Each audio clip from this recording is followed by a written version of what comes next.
Good Monday night, ladies and gentlemen. It is I, it is he, it is me, it is P-double-D, Etep-Wakuyan right here in the place to be reviews. And I'm here with all of yous joining me this evening, making their return to the channel because they haven't been on in a minute. But here they are, ladies and gentlemen. To my right, my brother, the Groovinator from Raiders of the Lost Flicks. What's up, P-double-D? Thanks for having me back on your channel. It's been a hot minute since I've been in here. This is the Raiders of the Lost Flicks crossover episode that none of you knew that you wanted until just now. You didn't know you wanted, but you need it because, well, you didn't know what you wanted because we hadn't given it to you yet, baby. My name's Taika Waititi, and I'm here. Let me see, I'm Taika Waititi. I'm here to introduce my best friend, Lincoln-X7. How you doing there, bud?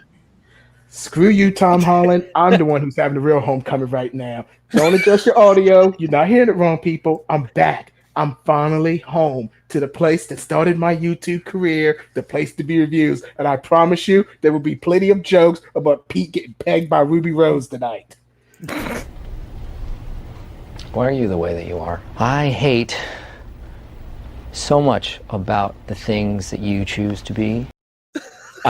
Hey, I was shy and tell you, Pete. Okay? I was shy and tell you. I made that just for your joke. Damn it. Yeah, I made that just for you. Us. And last but certainly not least, ladies and gentlemen, joining us from the World Class Bullshitters, he is the last standing Samoan. Ladies and gentlemen, Big Rig Nik Uttam. Glad to be here on this wonderful Monday. I don't know what I was gonna do tonight. I was like, man, it's Monday. Mondays kind of suck, but I'm gonna go hang out with Pete and the guys and have a good time. But that intro was amazing, man. You what did you cut it from? Like, what was it? Beverly Hills Cop 1 and 2? Yeah, it was all. I found one on YouTube, and I just kind of baselined it and spliced a few pieces together of it, and said, "Bam!" It was already on YouTube. I just had to chop it down a little bit, and I was like, "This is freaking sweet." It's bait designed to get Jeff Hicks's attention. all I did was I was like, I wanted like a funny ass. I was looking for like a laugh one, and I was like, I found this. I'm like, I'm just gonna throw this out at the beginning of the show right after we do the intro. I'm like, this is fucking gold. It's gold, Jerry. It's gold. It is, because I was just like, motherfucker, I know that movie. I know him real well, because that's one of the things whenever we've gotten together, me and the guys from WCBS, always Back to the Future and then Beverly Hills Cop 1 or 2 all the time, like every time. So those are our movies.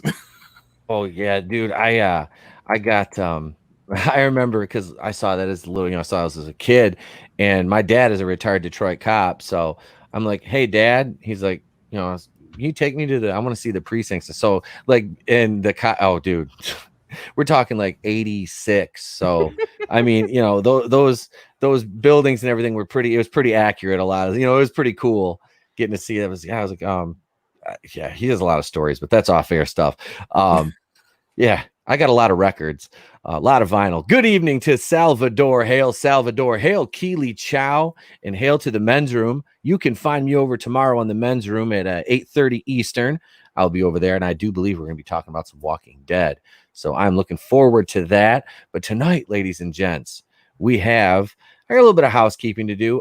Just going to talk about some things, scheduling things. I may have to cut back some of the live streams. Now, Monday night won't be affected. It'll more or less be the Tuesday night show right now. I'm kind of staring at that and moving that kind of off the slate for now because, basically, there's not enough time in the day for me to go to the gym. And I got on the scale a little while ago, and I'm like, holy Jesus Christ. Okay, so this is a problem, and I spend too much time in my chair. You'll still get your 3 videos a week. You'll still get Monday night and Wednesdays. I just might. So that's where all the Lucky Charms went. I just might have to take an extra night to myself so I can kind of work around my schedules and get some more gym time in here, because man, I tell you what, they say when you hit 40, it hits fast, and goddamn it. I would say a gut punch, but I couldn't feel it because of this fucking extra padding. But it's I'm gonna work on some things here. But yeah, so that's about it, man. Other than that, everything's business as usual. Hit 260 subscribers today, so that was, good news for me. Things are going well here. Adam, you hit 501 recently, and because of that, I had to go and throw an extra stream on you this week. So, but hey, we promised everybody an extra stream if we hit 500. So yeah, hit it today. It's Saturday night, man. That's fine. I'm home alone this weekend. So wait, what did you say? Pete, I'll find you an name, mention my candle. Oh, I love you too, Sal. And just bring the lube. Just bring the lube, Destro. Your fucking metally gloves are they're cold. Anyway, that's neither here nor there nor anywhere. But Jesus. Hey. I'll see you in hell, Costanza. So anyway, but no, things are going well here. So yeah, we're watching The Room, and dude, I'm not gonna miss watching The Room. Are you kidding me? Like No. that movie's fucking amazing. Well, that's just it. This and I don't want this to sound like a shameless plug, even though it kind of is anyway. But that particular show is not going to be our traditional show. There's not going to be any this week on Tubi. There's not going to be any votes, except for one poll that I'm going to post.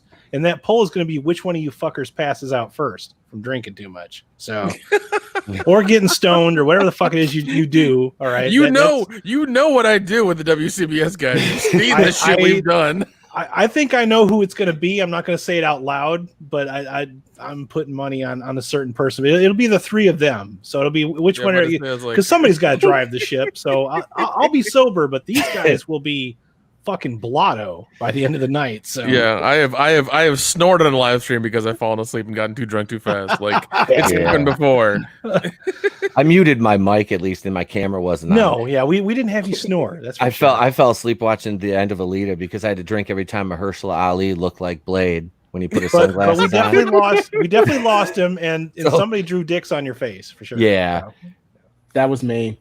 Yeah, I wasn't gonna tell, but now that you outed yourself, it happened in person at my bachelor party. So I mean, it was my best man. Somebody took pictures of him, and he's got his name. He's got him and his son's name like flipped tattooed on the inside of his forearm, and it was like half in the picture. I'm like, motherfucker, like I don't know who that is. I just thought it was Pickle Rick. Yeah. Oh shit. So yeah, man, I'm looking forward to watching The Room though. That's never a bad time. So Jurassic World Dominion, they went back to shooting again over in the UK, and they're on Pinewood Studios. So they're getting back to work on this movie. I don't know how optimistic I am about it after Fallen Kingdom, but it's going back to Colin Trevorrow. The director of the second one, his name eludes me offhand, but he was not good. It was like he's basically the Rian Johnson of the Jurassic World sequel trilogy. So to see it go back to Colin Trevorrow, because Jurassic World, the first one of the new trilogy, it wasn't bad. It was obviously a lot of fan service, but overall, I would have thought it would have been funnier if Iron Lad would have had his suit and something, hey, Mr. Stark. But he didn't do it. It would have been funnier if they crossed those over. But so Universal's Jurassic World Dominion on course to be first major studio back underway in UK. Detailed safety protocols revealed, and I just wanted to look over some of these safety protocols and just give a second to shout out to Bryce Dallas Howard for being stupid thick. That's what running in high heels does for you, bro. I'm telling you, man, she's insane. She's a kind of a fucking insane. Fucking Hollywood typical celebrity, but she's all over the place, man. She was doing Black Mirror, she was in Jurassic Park, she's everywhere. And let's not forget her Oscar-worthy role is Gwen Stacy in Spider-Man 3. And I'm sure that has nothing to do with nepotism. She was hot as hell in that. That was the hottest Gwen Stacy's looked yet. Let's see. Yeah, I don't hate Spider-Man 3 that much. It's a bad movie. I really don't, honestly. I had fun with it.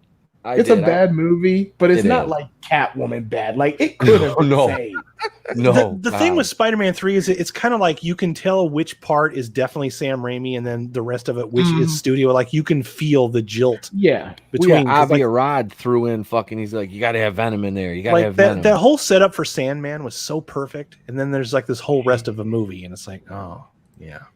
Yeah. Sad thing is, I think the Venom CGI actually looked okay. They just wouldn't keep the damn mask on. Yeah. I don't want to see Eric Foreman. Yes. Yeah, well, that's Topher Grace's problem. Which I mean, like, Ugh. what's he doing these days? Anybody know? Topher Grace Man, with that's a Halloween Hollywood store problem. fangs. Oh, Yeah. That's a Hollywood problem. Let's go look at the Endgame and Infinity War posters again and see how many of them have masks on. Yeah, oh, none. yeah, right. So Thor just has a hat. He couldn't even keep that on. You have to understand though, Alex, they had to cut the budget somewhere, so the masks just had to go. That's they were already over. Hey, Why look, don't you cut Kristen Dunst? They couldn't afford the Yeah. masks. you know these heroes have been wearing these masks for 50, 60 years in some cases longer.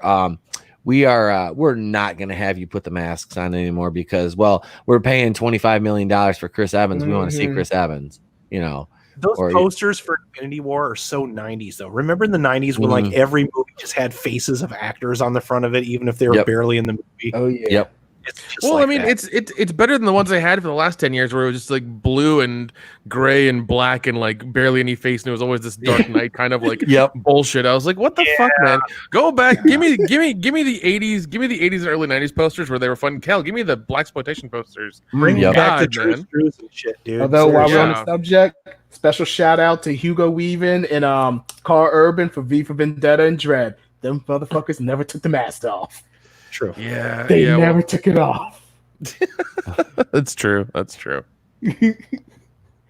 Oh shit! So did you? All right. So here's this protocol. I want to just run through this real quick, so because I really want to get into the I'm ready for a laugh. the movie game. So Universal's protocols for Jurassic. Words are hard. Jurassic World Dominion. It doesn't really roll off the tongue, man. It really Well, doesn't. it's blame it on the alcohol. That's Saturday. That's tonight too, man. At least they didn't call it Jurassic World Resurrection, but Dominion's just bad. Don't Just do it. At least That's they going to be. called They'll Jurassic make a World the fourth Last one. T-Rex. They're going to make a coming, fourth one, and that'll be Resurrection. Jurassic World Resurgence. Oh my god! Just Oh, we kidding. Jurassic World: The Rise of T-Rex Walker. oh my Oh, god! kidding. You know what? Hollywood's You know what? lazy. At this Call it point, Jurassic just World. hire Doc Brown. To tell him, ask him to go back 65 million years and pick up one for you. Marty, All right, just be done Marty, with it. We got to go back. Why? The dinosaurs. They won't stop fucking Marty. God damn it. They won't stop. They're breathing like rabbits, Marty. Oh, Rick. I might as well just be saying Morty, you little piece of shit. Oh, wake up. We got to go. These dinosaurs are fucking at an alarming rate, Morty. It's tearing up the space-time continuum, Morty. I can't take it. I love that show. I fucking love that show. Oh, yeah. Let's see. The commission of a private medical facility called Your Doctor to manage the entire production's medical requirements. This will include the COOF, fever and antibody testing. Will also review all hand sanitizer, social distancing measures, update government best practice guidelines. Your Doctor will continually update the production safety measures as the science and environment changes and will be available for cast consultations to review health and safety concerns. Brought to you by OSHA. Oh god! So, the studio has commissioned Your Doctor to test all crew before they start the production. The crew will be tested various times throughout the production.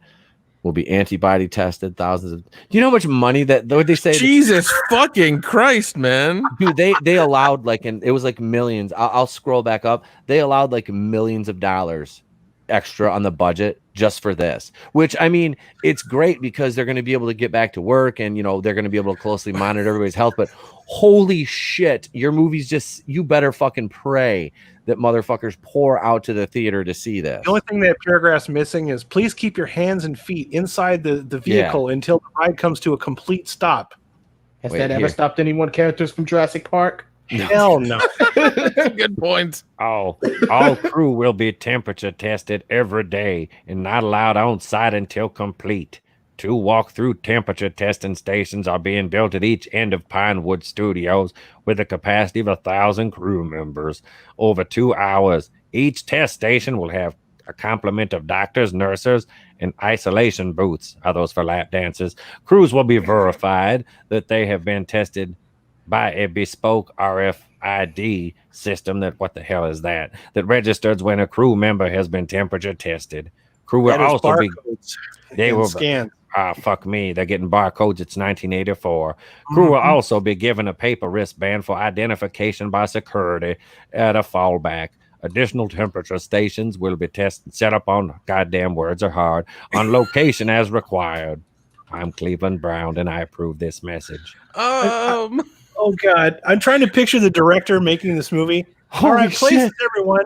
God damn it! I said 6 feet. What the fuck? Well, see, here's the thing about big Hollywood movies that you know, like God damn it, oh man, they better be getting paid. They better be getting paid for that time because, you know, usually you have the minions, the PAs show up like way early, you know, because nothing's ever on time, nothing ever happens the way it's supposed to. So you're talking they have to be there at like maybe 6 a.m. They got to be there at like 5:45, you know, 50 minutes early or whatever. So then if they're there early, that means in the hospital people have to be there even earlier, and they have to be there all day, which means they have to get paid too. And then they have to check everybody and then wristband them and do the RFID thing and give them their own individual cards so they can be checked to make sure that they were checked at a certain time. You're adding so much procedure and so much money and so many hours to this production.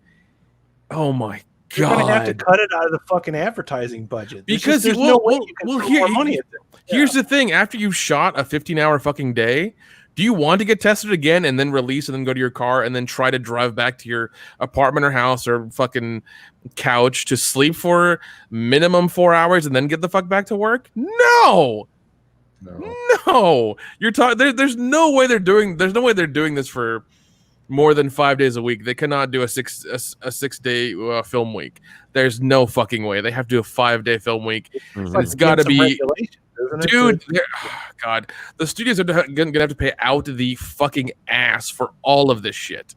Every single thing for a fucking Jurassic Park sequel that nobody wants, and it's gonna be really funny when it flops the box office and they're gonna shit themselves again. Universal for having another goddamn flop.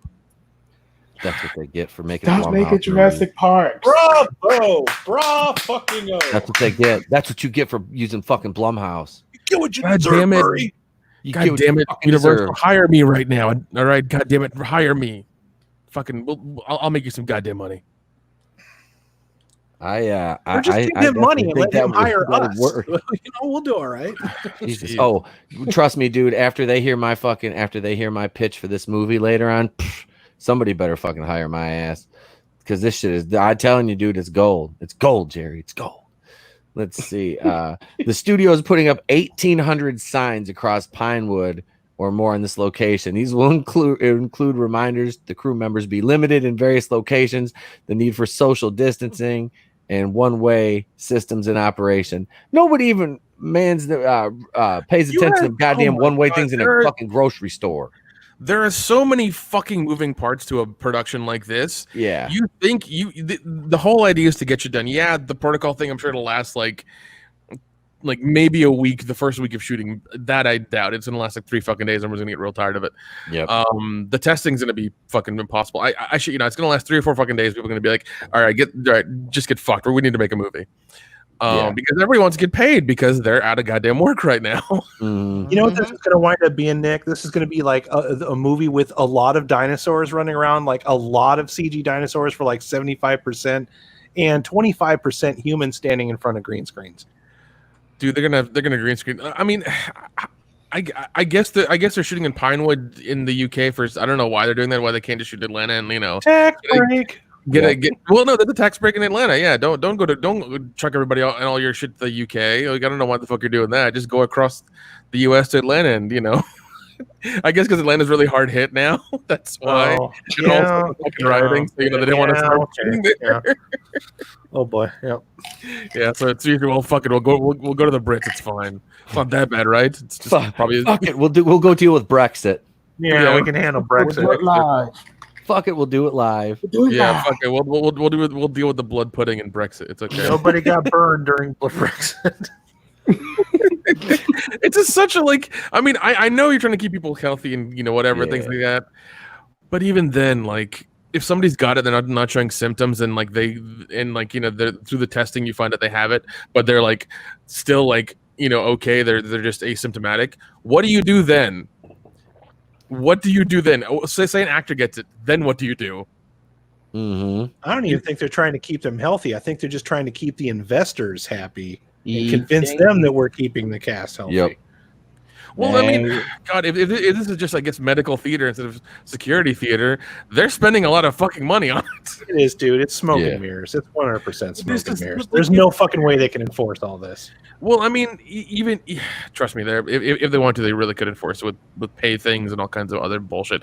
But the thing is that like you're going to add so much more time to production. It's going to be ridiculous. They'll be shooting this for like endgame money. Dinosaurs assemble. Oh God. Well, the thing is that Endgame actually made money. This is probably not going to.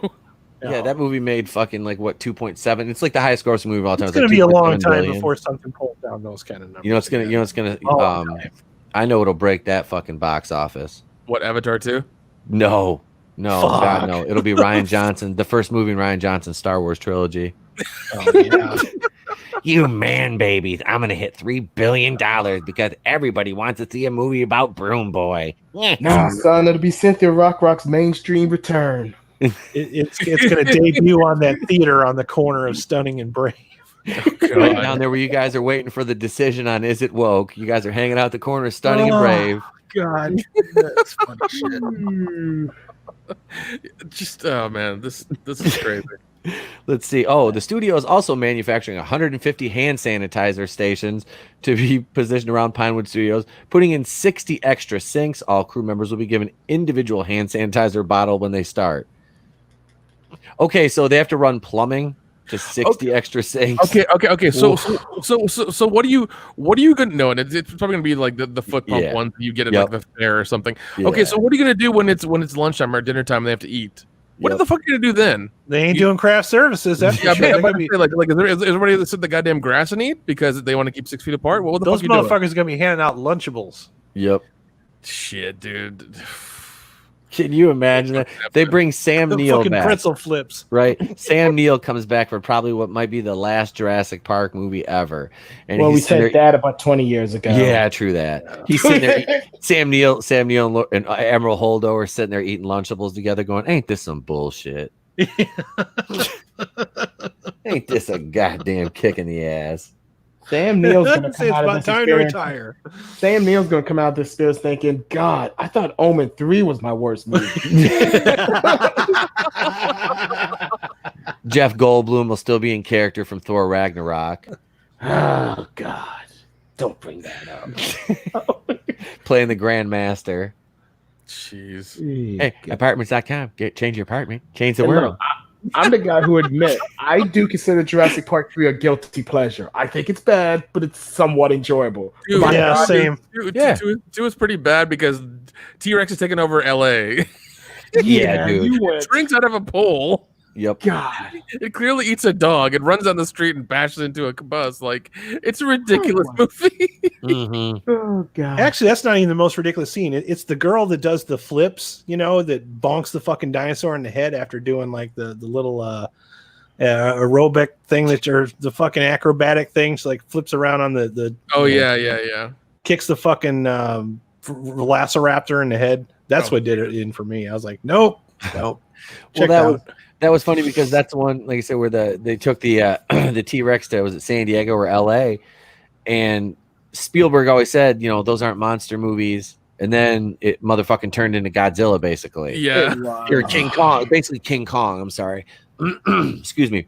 But yeah, the second they let that T-Rex off that boat at the pier, that was the jump the shark moment. It was a monster movie, and it's like, this is not what the franchise was. And Spielberg even said at the beginning, it's a character-driven franchise that happens to have dinosaurs. Bullshit. Yeah, and then until it became a fucking now they're monster movies. Except like they forgot to give us likable characters. So. I got nothing against Jurassic World. The first one, I like Chris Pratt. I really do. He's a likable guy. Why you like Jurassic World? It's pretty much The Force Awakens. It's just Jurassic Park 1 again. Yep. Yeah. Hey, remember stuff? Remember this? Member berries. Yeah. When they went to the old facility, I was just like, you motherfucker. Yeah, when the Jeeps, when the kids got the Jeep, I was like, really? The hipster wearing the old shirt, like, this shit's legit. That's Jake Johnson, though. I'll give Jake Johnson a pass because I want him to play a live action version of Spider-Man at some point. Yes. Get your hipster representation moment. I have one of those shirts, by the way. I'm just too fat to fit in it right now. We got to be careful with Hollywood now, because now I get hesitant whenever I hear Hollywood say, we're going back to basics. Back to basics means we're just going to remake the first one again. Yep. That's code, Alex, for we're going back to the money. Look, I will respect you. We're going to try to go back to the money. Yeah. Yeah. I will respect you more if you take a chance and you fail at it. You Absolutely. It's like when people say with The Last Jedi, oh, when they did something different, why aren't you happy? It still has to be good. But I'll give you some credit. Here's another one. Check this out. So production will be double cleaning recommendations and employ a large cleaning team who will continually clean all the touch points across the site in addition to all common areas, toilets, welfare, and kitchens. They will clean with specialized antiviral sprays appropriate to the situation. They'll be using Lysol.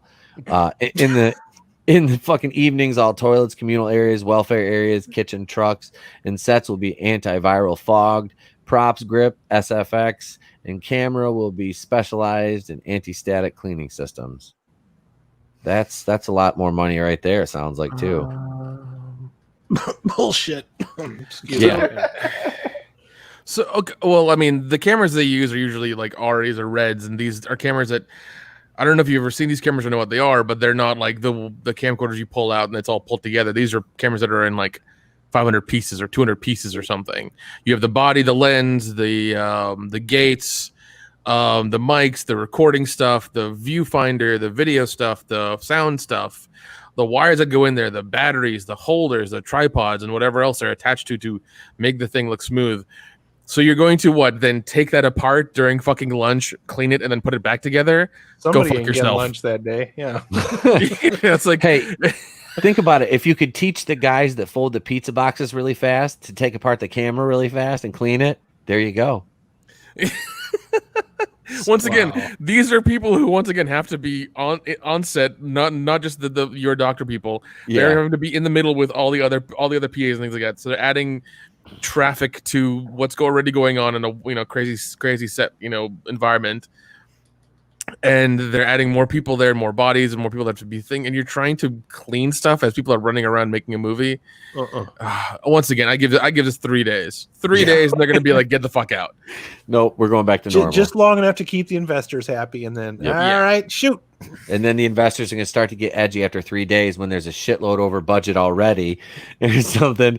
And they're like, oh, fuck, why are we behind schedule already? Well, because we have to clean this and do that and test these. Okay, no. You know what? Just make the fucking movie. Just make the fucking movie. You ask too much of them, Pete. I know. You ask too much. Let's see what else the studio is setting up a green zone. Now, normally I'm like, a green zone, all right.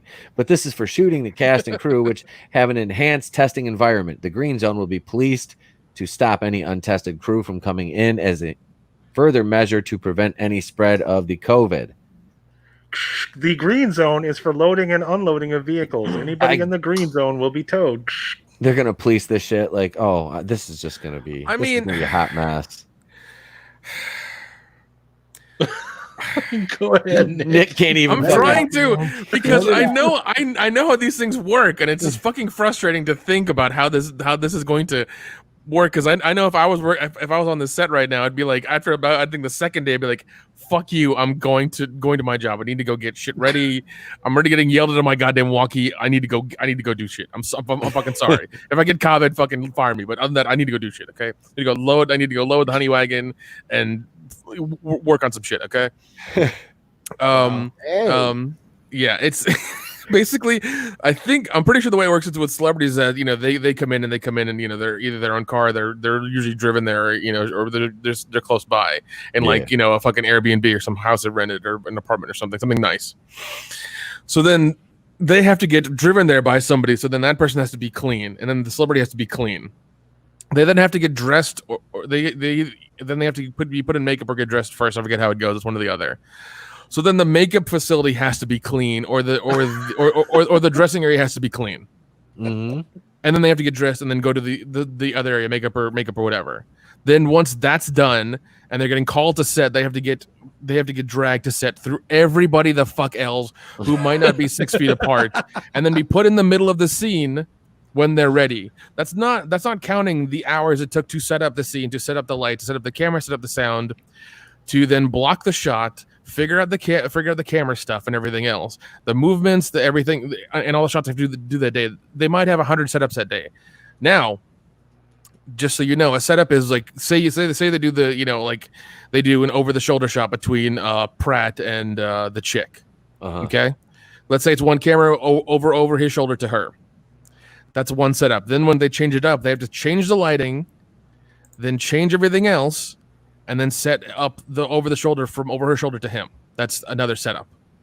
And then somebody has to go in there and draw a line and make sure that those two are 6 feet away from each other, so they don't fucking, Yeah. And social distancing. Yeah, and mind you, this is using one camera because I don't know how they do it. I'm just going by that fact.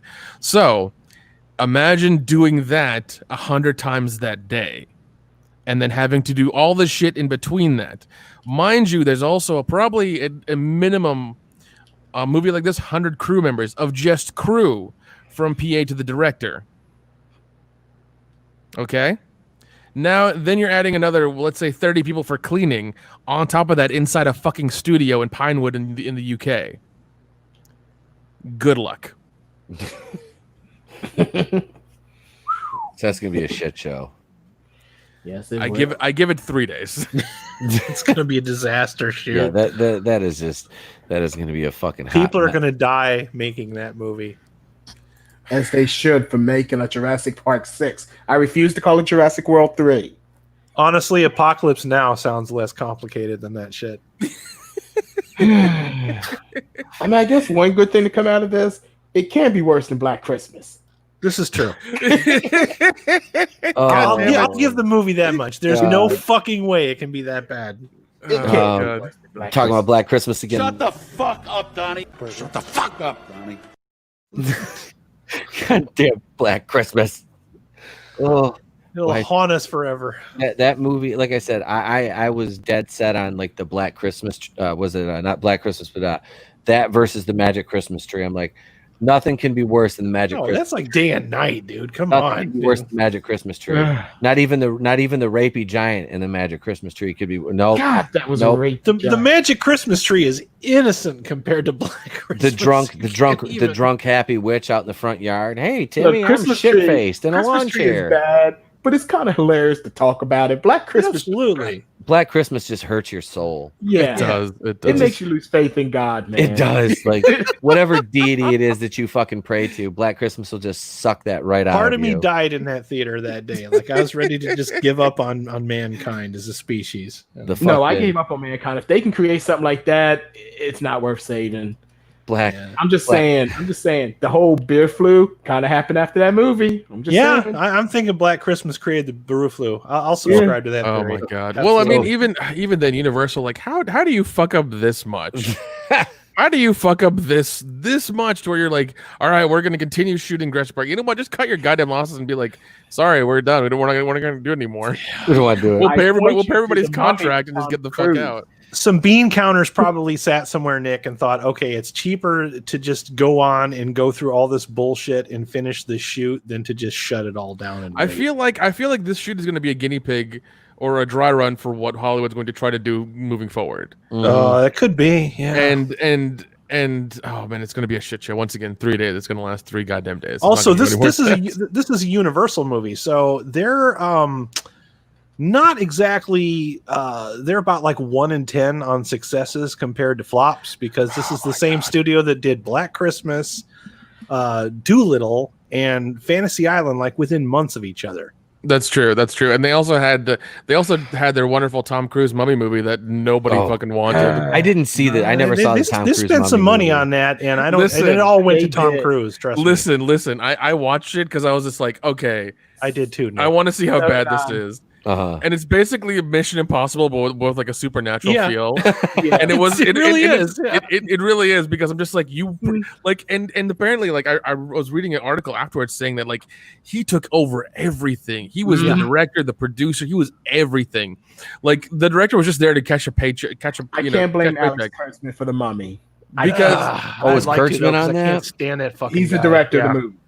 He didn't do shit because everything the director had to do had to be approved through Tom Cruise. Well, the thing is, Alex Kurtzman's a fucking pushover yes man anyway, so that was perfect for Tom Cruise to just come in. Well, yeah, that's why. Yeah, that's why I got him because I mean, you know, it's fucking. But watching The Mummy with Tom Cruise, it's like trying to take toothpaste and mix it with orange juice. You know, it's like a little bit of each one of those is okay by itself, but they don't go together. So yeah, it's absolutely, he nailed it. It's a Mission Impossible movie with slightly supernatural video game style elements to it. You know what the worst part is, Pete? Since you ain't seen this movie, you know what the worst part is? You know what the greatest thing in that movie was? What's that? The actual mummy herself. The problem is the movie didn't want to focus on her. That's true. Sophie Botella was actually pretty good. Yeah, she's the best part. If you had just plucked her out of the Tom Cruise movie and put her in the Brendan Fraser movie, she'd fit right at home. Oh, she's easily the least worst part of that movie. She was, and like I love her. I love her as an actress as well because she come up so quick, and I think she's done a lot of good stuff. You know, here and there. And when I started doing The Mummy, I was like, okay, cool, you get a nice starring role. But I was like, man, they did you wrong, girl. They did you so wrong. They did her so wrong on that. Oh, man. She didn't get to be cool like Arnold Vosloo was in the Brendan Fraser movie. So no, dude, it was so cool. Like, oh no, we got to set up Dracula and the creature from the Black Lagoon. Who gives a crap about? And here's Dr. Jekyll and Mr. Hyde. I thought that part was interesting, but once again, it was just like it was mashed together. It's rushed. Yeah, and he hammed it up, but I did give it to Russell Crowe on that one. It was that part was interesting, but just like the way they went about it and everything, I was just kind of like, I don't know, man. It just didn't feel good. It just they were trying to do the Marvel method, man. They were trying. Is that whole universe like scrapped now? Oh fuck yeah, dude. No, it's not scrapped because the Invisible Man just came out. So the Invisible Man is tied in with that. They're trying to do the DC thing. They're trying to leak all these things out there and kind of fashion them together later based on how they do. And I think the Invisible Man is probably the first like Universal remake they've had in years that didn't flop. Yeah. Like really bad. I mean, is the Invisible Woman going to be in the same universe? Because I have no idea. It's just I saw the trailer for that movie and I was like, this is fucking weird. Have any of you guys seen the movie yet? Yeah, that's something we need to talk about off air. Because if I say anything, you know what I mean? Like it's I have opinions. I'll rent it this weekend, but if I'm watching The Room, I'll find some time to rent it this and try to watch it. Yeah, I liked it. Yeah, I thought it was good. Man? Yeah, I thought it was good. I haven't seen it yet. I want to see it. I want to watch it. I don't know. It just I felt fucking weird about the Invisible Man. I was like, you have this guy, this Elon Musk type character who's invented fucking invisibility, like a machine to make you invisible, but he uses that ability to go and like mess with his ex-wife and make her think that she's gone fucking insane. That's what you do. You make an abuse movie out of the Invisible Man. Go fuck yourself. Well, here's the way I look at it, Nick. Like the '90s had like a lot of like thrillers that you saw like a lot of psychopathic type people do a lot more with a lot less motivation than the Invisible Man did. So that's the way I was looking at it. I was like, oh, I get it. This is a '90s thriller take on a Universal monster classic. And for me, it worked. It ain't gonna work for everybody, but it did well enough that they're going to do more like it. But it's such a weird take on it though. Like you have the Invisible Man story. I mean, the Invisible Man movie I love is the John Carpenter's one he did in the '90s with Chevy Chase. Oh, okay, yeah, that one, Memoirs of an Invisible Man. Yeah, I think that one was a lot of fun. You had a lot of imagination with that. You had a lot of. I don't want to get too far off topic, but I'm happy it did well though because it proves that you can take a modest budget. I think it was like $30 million. It was a Blumhouse movie, and you can take a small budget, give it to a decent director. It's the same guy that did Upgrade, and I think he did a good job with it. I think he made a great movie with a very simple story that works and some fantastic performances. It was casted well, and I liked it. I didn't dwell too much on The Invisible Man because I've read the book and I've seen the original. I got it on Blu-ray. Alex and I both know Invisible Man's a bad guy. He's not a good guy. He's not supposed to be a good guy. That was Hollow Man that tried to do that shit. Yeah. Oh, really? Okay. It was the sequels that tried to turn the Invisible Man into like a hero figure. It's not. Yeah, no, like, the Invisible he is a Man dick. goes insane from the serum that he takes. So he's Yeah, always was supposed to but be the villain. Hollow Man had Elizabeth Shue. You can And have Rona Elizabeth Mitra. Shue, buddy. And Hollow Man, dude, Hollow Man was so much fun. It was, like dude. That was a Hollow Man. badass movie. Yeah, it was a lot of fun. It was. It was fun, That's man. another one. That's another one I completely forgot about, man. I was like, damn, that's a really good point. That's kind of Kevin Bacon movie where you don't have to see him. Yep. Oh, that was hard. Oh, Damn. I like Kevin Bacon. Speaking of which, we got to do. We're gonna do a watch party for Tremors. Oh yes, That was a request from Admiral Tiberius, and good choice, Admiral Tiberius. yeah. Also, that I think that one on Netflix is in 4K. if it is, I'm fucking excited. Oh, that movie's about it. gorgeous in 4K, dude. Really good job. I love. That's one of my childhood favorites. But yeah, there's another movie that did a really good thing with a nothing budget, and it just became this whole entity in and of itself. Oh god, yeah. They still make Tremors movies to this day. That's fucked up. I quit watching after like, I the did third too. one. I was like, I can't. I watched the second one. I'm like, nah, no more of that. Yeah, they still make. They made a TV show out of it. Well, and the worst thing is that they had Jimmy Kennedy come in and be part of it. I'm just like, yeah, why him? That's where you fail. yeah. Him? Like he had a career and then then it went nowhere. I mean, I've seen him at some horror conventions and he's just like a sad fuck, man. He's like He real did the angry. mask too, man. Yeah, well, I mean, he's always angry and talking to people and drunk and just like doesn't want to be there and like he always leaves early Sunday because he just nobody's at his table, nobody wants to talk to him. It's just kind of like, why the fuck are you here? Go, I don't know, go do something, anything. Go to your home. Exactly. Are you good for your home? Yeah. Go play your Gamecast, son.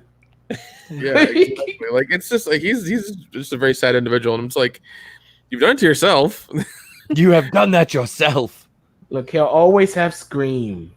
Yeah, I mean, I think he's trying to. Well, and that's the thing. I think what is it? He still had one of his like tapes in part 4 of Scream or something. I think I don't know if he showed up again or not. But they're doing part 5, and I'm just like, why? He's sitting on that booth at Why the do I end keep next to Jake asking that Lloyd. today? Jesus. Jamie Kennedy shows up. And what has he had? I want you to tell him what he has had. He had that Black Christmas stuff. Yeah, the fuck. No. Why would you be there? It's yeah. I mean, yeah. Going any further with Scream, I think is a bad idea as well. Yeah. Because the TV show, god damn, it's over. I heard that was dead on arrival. Oof. I mean, Show. I enjoyed the show because it's like teenagers and like they're all dying really creatively and stuff, and it was a lot of fun for the first 2 seasons. And then the third season was like ported to VH1 and then done in Atlanta. So you have a horror movie with a bunch of black characters, and I'm just like, oh man, are they all gonna die? What on the first episode? What's happening right now? Oh geez. But it was still bad. It was just strange. I mean, there was the cute goth chick in there, but that's about it. Goth chicks are awesome. I always like me a good goth chick.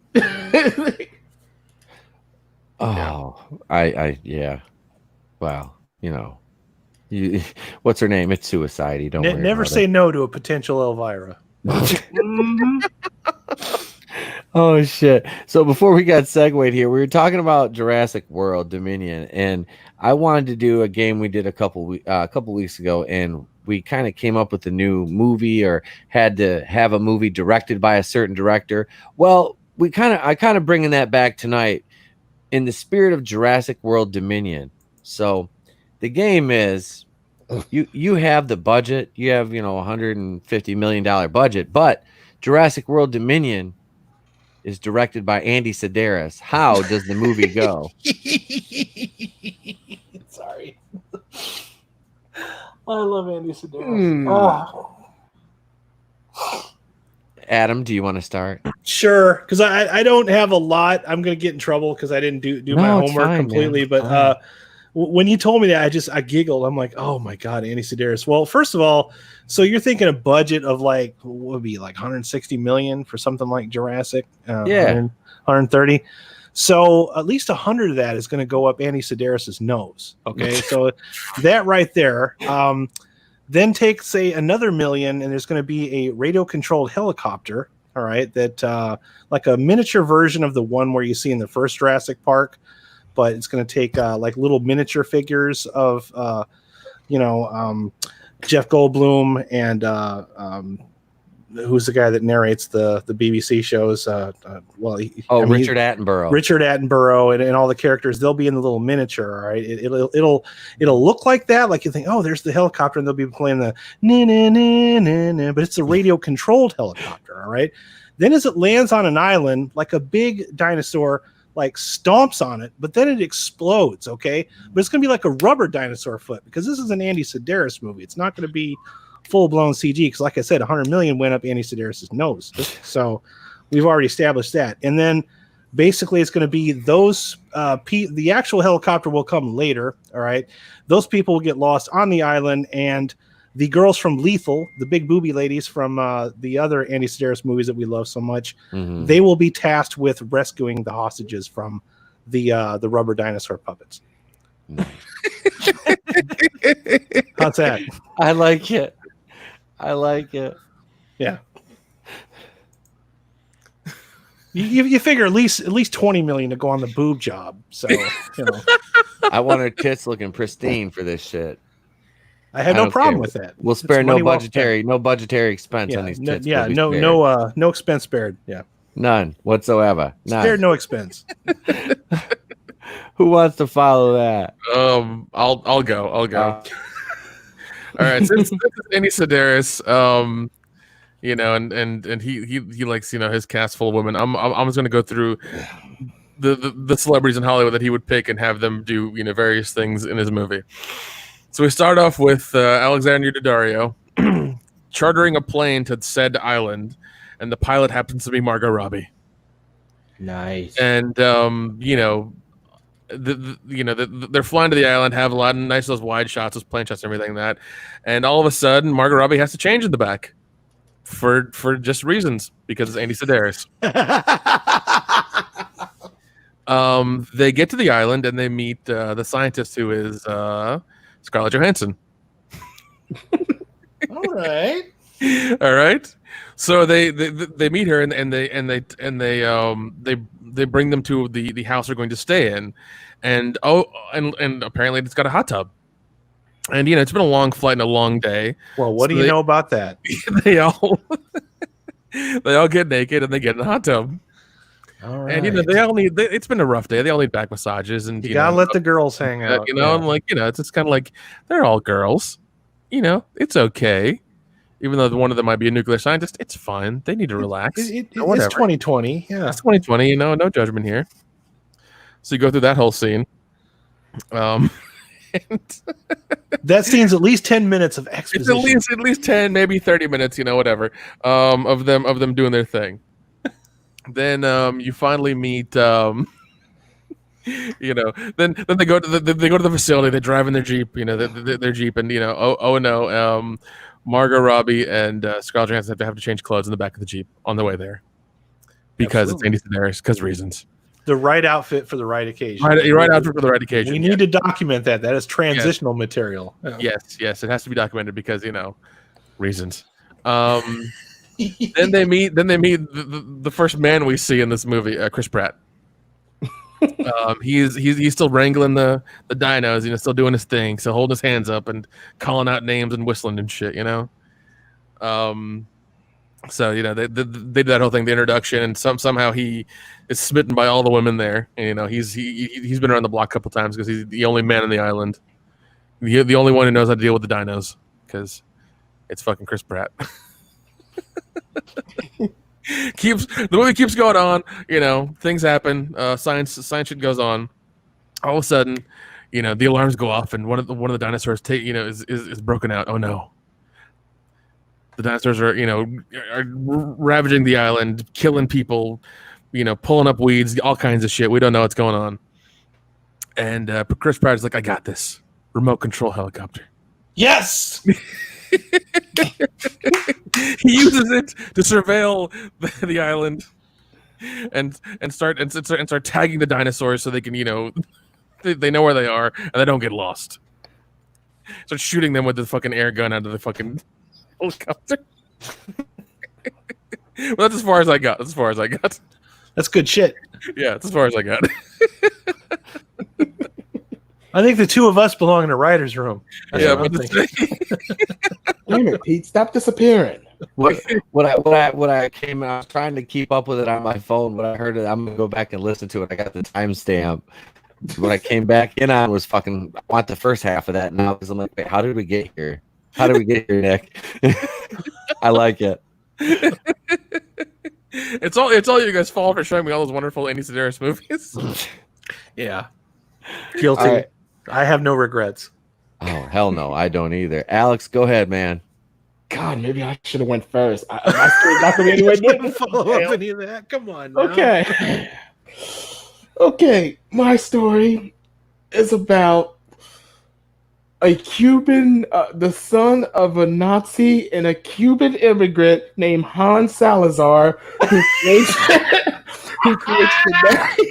creates genetically engineered raptors to become like kamikaze terrorists. They go to buildings and then they just blow up shit. Because, you know, dinosaurs to blow up. I mean, it's explosions. And now the government has to call in a top secret agent played by Cynthia Rothrock. Yes. Who will get help by Keegan-Michael Key playing the comic relief scientist as the two of them go on adventures. They have to travel the world. They have to figure out where the Nazis are. Let's see. And we will make the love interest. You know what? Fuck it. It's my movie. I'm the love interest. I'm in it. I'm getting my sex scene with Cynthia Rothrock. I don't care how old she is. Oh, okay? Hell no. I'm getting it. I might break that hip, but that's okay. Oh, dude, she might break your hip. She's pretty fit for being 60. She probably will. Yeah. I wonder if she's a cougar in real life. I would really like to know that. I think she asking is. for a friend. Yeah, I think she is. I'm pretty positive she is. Okay, so anyway, he has Hans Salazar has he has henchmen. One of these henchmen will be played by Sofia Boutella, the mummy. We're gonna bring her back. Another henchman will be played by Gina Carano. Oh, hell yeah. Oh yeah, we're gonna bring in Gina Carano. And then the third henchman, she will be played by Rose Salazar. See, I'm bringing the name back. I'm bringing the Salazar. I'm making this shit up on the fly, so bear with me here. They figure out where the scientist is. They go stop him. You get to see Cynthia Rothrock actually kick some velociraptors. It's cool. It's awesome. Then finally, she has to face the big threat, a genetically engineered T-Rex. Much cooler than the one in Jurassic World, okay? This doesn't look like a bird. I know they're supposed to look like birds. Tits Rex? Tits Rex? Sure, it could be Tits Rex. Yes. She finally stops the scientist, but not before the scientist realized he was working for someone too. And then at that final moment, post-credit scene, you see Michael Dudikoff and Kung Fury show up to reveal the Salazar is working for Pentangle. Close credits. Yes. I do like the addition of Keegan-Michael Key because I love that man and he's actually funny. I do. That's why to bring him in. He's the comedic sidekick. Yeah, I gotta bring him in. Dude, he's just physically funny. He's just funny all around. I love that man. God damn it, Pete! All of us belong in a writer's room. I love this movie already. I want Andy Sedaris to direct it. Actually, is he even still alive? I don't think so. Let me look and see. Oh, and just because, look, to be fair, if I'm hooking up with Cynthia Rothrock, Keegan-Michael Key can have a foursome with the three assassins. No, bummer. He died in March 7th, 2007. Died in Beverly Hills. Yeah. Damn it. The cocaine's a hell of a drug, buddy. It catches up with you. Yeah. You just brought down the whole room. I'm sorry, man. This one's for you, Andy. Thank you. It's all right. Well, this movie is still going to happen. We're going to direct it in the spirit of Andy Sedaris for sure. Like I said, it'll be Michael Dudikoff's return to Hollywood. Oh fuck yeah! I had to bring I know is still around. Yeah. Did anyone see Kung Fury? Oh yeah, dude, I watched Kung Fury. I love it. I did. I just wanted to make sure y'all got the reference when I said Kung Fury. I was like, yeah, man. Nope. I saw it. I saw it for sure. He's good at fighting T-Rexes and Nazis. It's a start. Yeah, it's a start. Are you still there, Pete? Yeah, I'm back. I'm back. Has Ruby Rose threatened you? Blink twice if you're in danger. I'm good. I'm good. But all right, so I caught a lot of yours, Alex. I really like it. Now, sorry, his was the best. his was good. I liked it, man. Like I said, I want to go back. Now I'm gonna have to go back and play back and listen to them in their entirety because I got like middles and ends. It's like a fucking Tarantino movie. But so Jurassic World Dominion, written and directed by Andy Sedaris. So our story begins on Isla Muerta with Donna, played by Donna Spear, and Taryn by Hope Marie Carlton from Savage Beach, leading a team of specialists, including Michael Dudikoff, Steve James, and Michael Rooker with Mimi Lesios, to find the Cygnus altratus. Now, that dinosaur is called the Black Swan, or AKA the gayest of all dinosaurs. They have to bring this dinosaur back to the mainland, okay? Because only the gayest of the dinosaurs can bring peace to the chaos caused by the stupid little clone Maisie and Fallen Kingdom.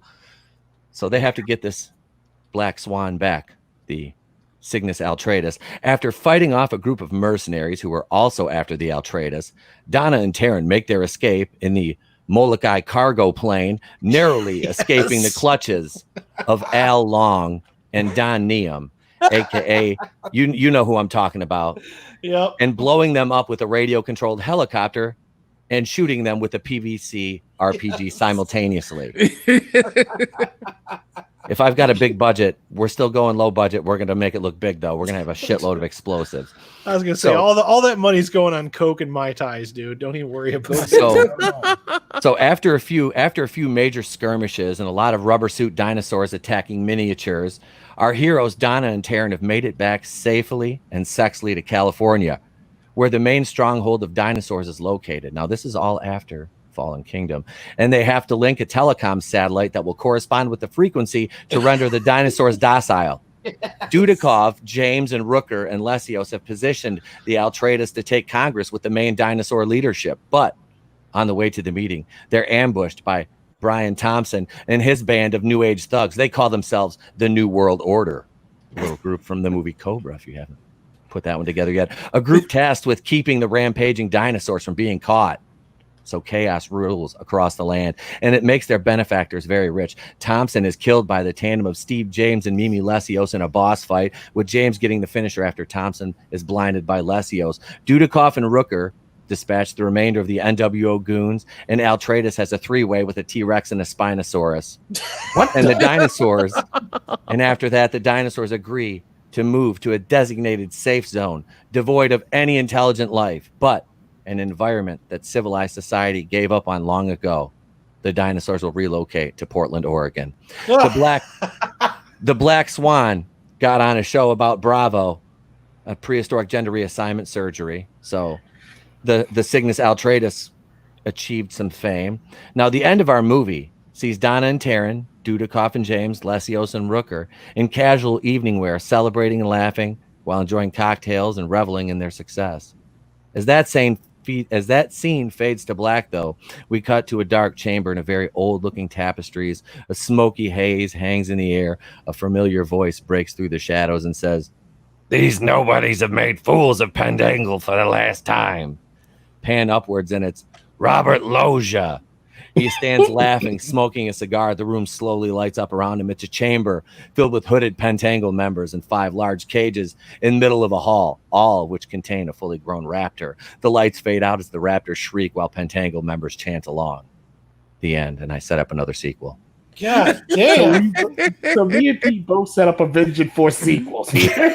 Oh, shit, yeah. And me and Nick are the only ones that remembered the hot tub scenes. Jesus Christ. All things could lead to Pentangle. All things. Even the hot tub scenes. So here's what we do. We let Pete write the story, and then the rest of us just figure out where all the boob shots go. There you go. There you go. Somebody can hire me. I can come up with some shit.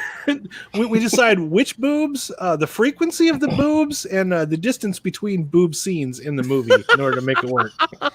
We'll have it calculated down to an algorithm. All right. I had some very specific scenes in my head I was thinking of while this was going on. Yeah. Some very specific shit.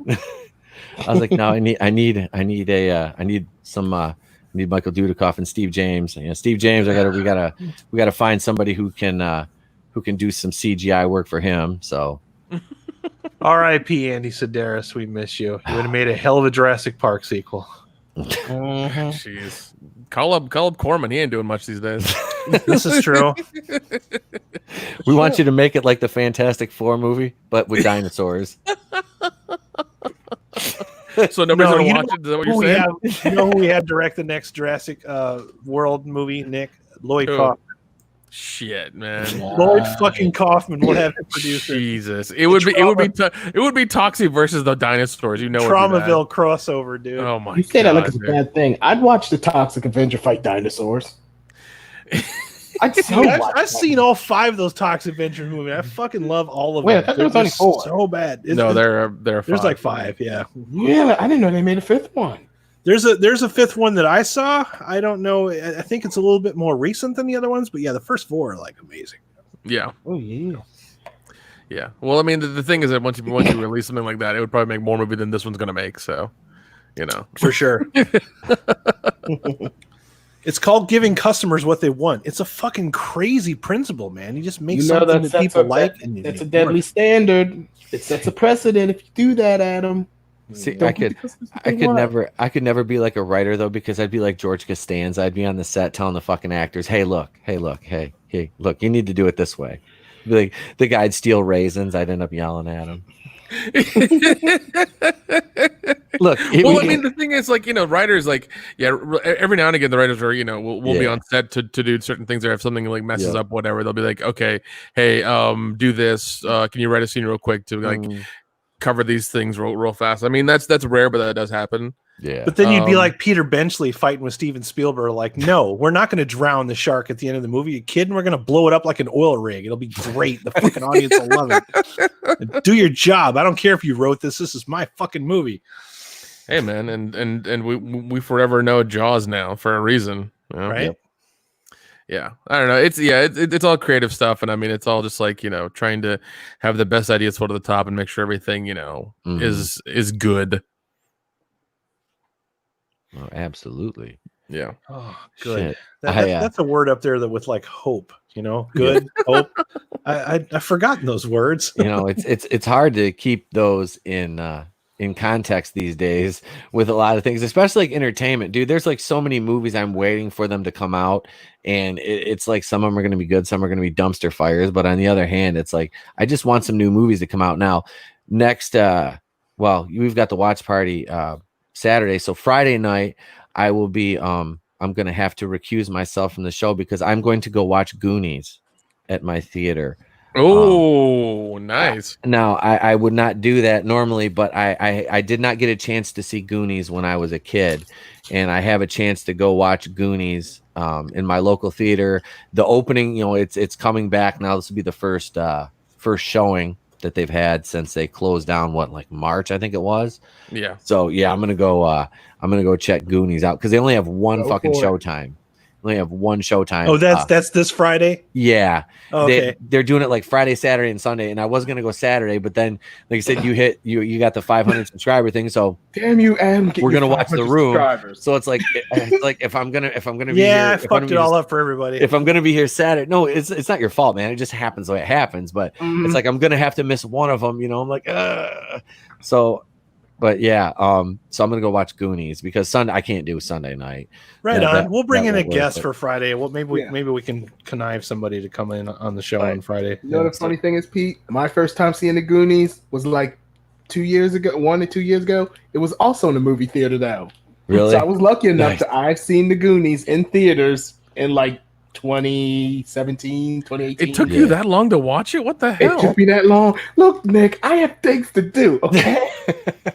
I have things to do. I have a confession. I'm not that crazy about the Goonies. I like a lot of stuff in the 80s. That's one of those that I love. It's just I've tried to watch it. I have it on Blu-ray because it came on a set with Gremlins. It's like a 2-part. It's like I Gremlins, love watching Goonies. Thanos' Short Round Hunt for Treasure. Yes. It's just, Yes. the kids are screaming over the And the top fucking of each Hobbit. other, and I don't know. It's just, I don't know. Well, no, like I love that. Like there are some kids. There are those kids movies I love from the '80s. That one, Explorers, and Monster Squad. I'm just like Monster Squad. Monster Squad. I would Squad is prefer. I amazing. prefer Monster Squad to Goonies, and also I love Stand by Me because Stand by Me.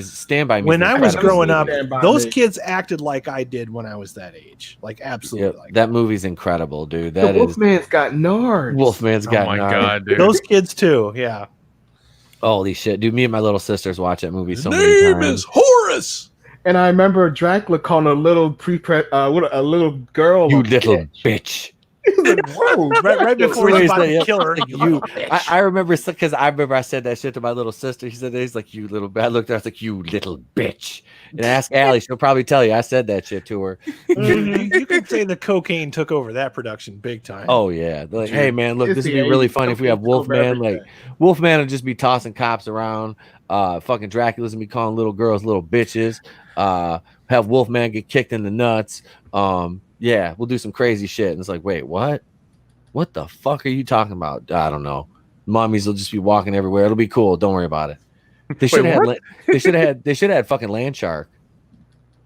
The Land Shark. Do you remember Land Shark from Saturday Night Live? Yeah. Fucking Land Shark. Wait, what? Fucking answer the door. Oh shit! I just made my dog bark. Oh, Your dog ain't taking no shit off no land sharks, that's for sure.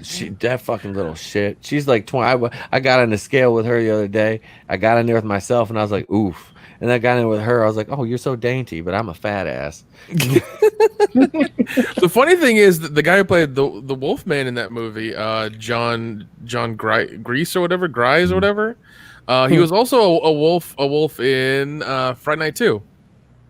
Oh, really? Yeah. If you ever watch Friday Night 2, he plays a wolf character in Friday Night 2. He knew what he was good at. He knew where the money was at. Also, no love for Explorers, really? Damn. No, I like Explorers. I just can't get into Goonies. I haven't seen the Explorers in a long time. Explorers is good. Yeah, I don't really remember that one, honestly. I don't know what that is. I'm ashamed to say that. I'm trying to think. That one's going way back. Young Ben spends his free time watching sci-fi films, playing video games, and reading comic books. Surprisingly, his family. Basically, it's a kid. Not River Phoenix. What the hell's his name? Was that the one who wants to go to space? Yeah, Ethan Hawke. He has a dream about like circuits or whatever, and his best friend, River Phoenix, makes these circuits, and they discover that he's getting alien messages from from beyond, and they build a spaceship to go meet aliens, and it becomes a whole thing. It's a Joe Dante film. Yep. I forget who's the guy in it. God damn it! I'm gonna what's his name? Dick Miller. Yeah, Dick Miller is always in Joe Dante movies. Always. All right. It's also got Robert Picardo in it. Yes, it does. I kind of remember that one now. There's another one from that era because I think it's about the same time. What's the other one? I really like Flight. Remember Flight of the Navigator? Yeah, dude. I like that one too. Oh my god, I love that movie. I mean, I'll admit, clearly I'm wrong because I know Goonies has a huge following. It's just I just can't. I don't enjoy it like other people do. No, I wish I'm I could. Yeah, I'm kidding. That's not wrong. Look, man, you all got your taste. Ain't nothing. Everybody's wrong. got their things, right? It's like sometimes just because of the mass appeal, it's hard for you. It's like you're watching it like I don't get it. I just don't. No, trust me, that does happen. But actually, this girl that used to live in Atlanta that I knew had this giant pirate ship that was the ship from Goonies on her tattooed on her ribs. Well, she watched the movie once and wanted to get that tattoo, but she knew fuck all about she knew she watched the movie a handful of times, but she never knew about the octopus scene. Now, see, that's weird because I have 4 tattoos, and every single one of them I put like years worth of thought into whether I wanted that on my body or not. Like years, you know what I mean? It's like it has to mean something to me before I just throw it on there. Like I'm not just like, oh, that'll make a really cool looking tramp stamp. I can't do that. Come on, you can rock the tramp stamp. No, I can't. If you get a tramp stamp, we will support you. We don't kink shame. Do you have a butterfly, Adam? It's not happening. You have a butterfly. There's no butterflies. Look, the only way I'll kink shame you. Come, my lady. Come, my baby. Is if Black Christmas get you off. I assure you, Pete, I don't have a butterfly, I don't have a tramp stamp, and I don't have any fucking tribal barbed wire bullshit around my arm. You know? the traditional broski brand, you know. Oh my god, dude! Barbed wire and Celtic designs and tribal shit around your arm. Yeah, I have none. I have zero, absolutely zero tattoos. Not one. I'm a bad boy. What can Not I a say? one. I never got. I knew it. I want to get. It's like I've been thinking about getting. I just never go. It's like I just don't have time to go. And now all this shit, and it's like, because like I could have time. No, I've decided I'm done. Yeah, I'm not getting any more. Oh, I have one like me and my sisters were gonna get. And only one of us has got. The other two are just like, if I get the hernia operation done, I might get a tattoo to hide the scar. But that would probably be the only case that I'd get another one. I'm just gonna get a fucking face tattoo at this point. I'm like, fuck it, whatever. All right, Mike Tyson. Win your match, Chris Jericho. Like, whatever. I don't even care anymore. Be like fucking Aaron Neville. Yeah. Oh god. Oh wait, is that that Family Guy gag? I can't do the range thing with my voice like he does, but yeah. The guy that Sam Cooke thinks he is? Yeah, yeah, something like that. Yeah, that's right. I went there. Oh, you went there. Oh yeah. Went there. Fuck that guy. Damn. Oh shit. Jesus, bust out with Sam Cooke going hard on that motherfucker. Yeah, that was so hard. God damn. And I'm still mad at him for that James Bond song. Oh.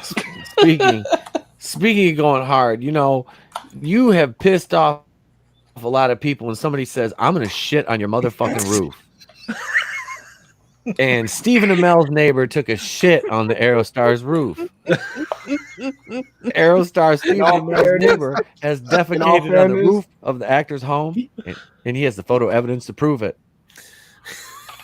Look, in all fairness, that could have been he might have just got to season 4 of Arrow on Netflix. Is it that bad? Yeah. Is it that bad? Yes. Despite Stephen Amell, fuck you in season 4 of Oh Arrow. wait, it's not Sam Cooke, it's Sam Smith. That's the guy that I meant. Yeah, that's the guy Sam that thinks Smith. it's Sam Smith. Cooke Yeah, do? Sam Smith thinks he's Aaron Neville, dude. Yeah, he totally rips off that yes, guy. he does. No, Sam Cooke's a great singer. I think I bought some of that his music. But yeah, I meant to say Sam Smith. I apologize. Yeah, Sam Smith sings that "Stay With Me" song. Oh God, we're hanging on the wall.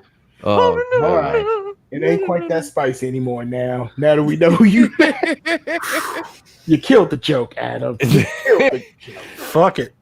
So let's see. Despite Aerostar Steven Amell's best efforts to be a good neighbor, tensions with a nearby resident have escalated, culminating in an odd response to a conflict involving illegal construction.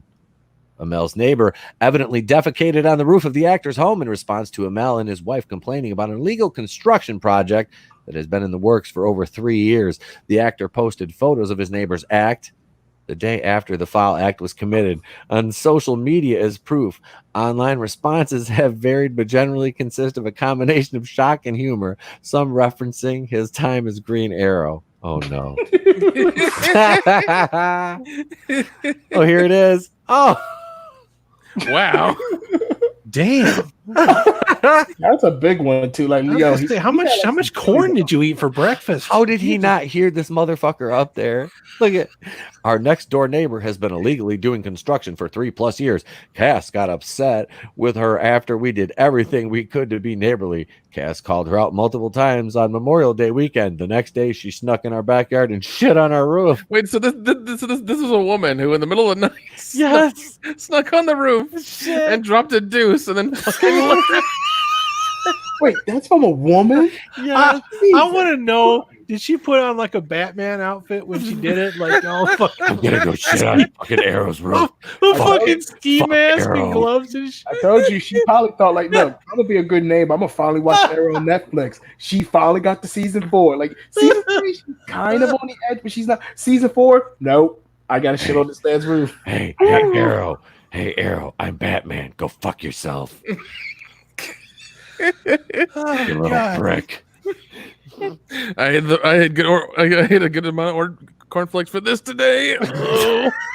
I've been eating bran for a fucking week. Oh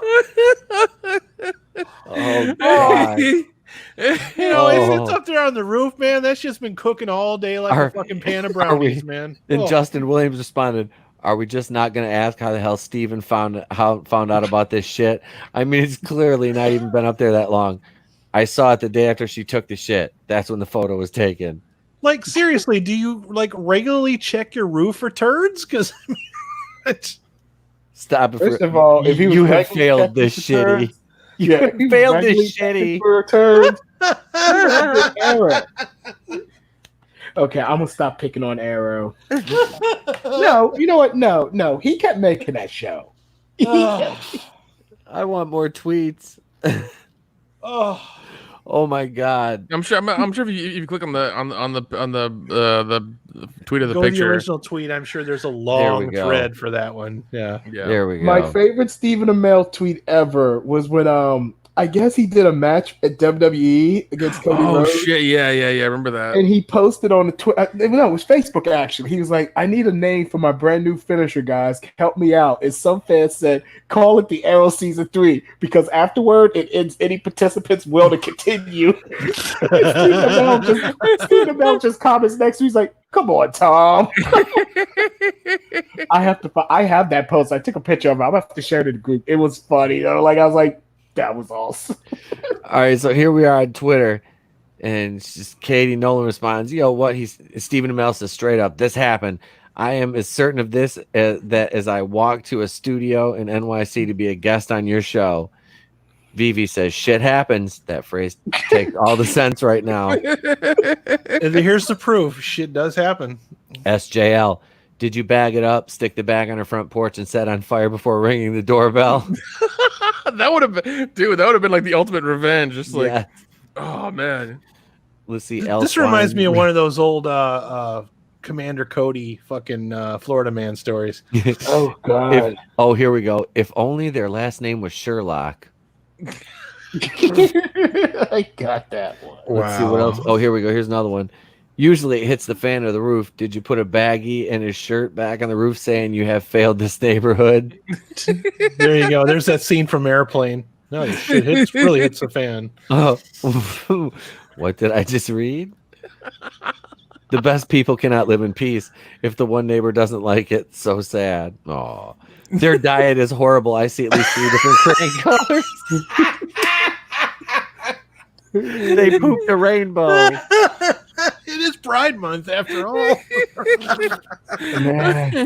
Kind of funny how we attract what we vibe, huh? Everyone you pushed out, all that shite. Remember that when you read that part about you in my next book, Weakness and Strength? It'll be a growth opportunity, especially for your daughter. Shite happens. Damn. What the fuck? Damn, that's messed up. You're going out of your way just to be a great neighbor, and then a douchebag comes and shits on your roof. I'm sorry you have to deal with that. So don't stop doing what you're doing.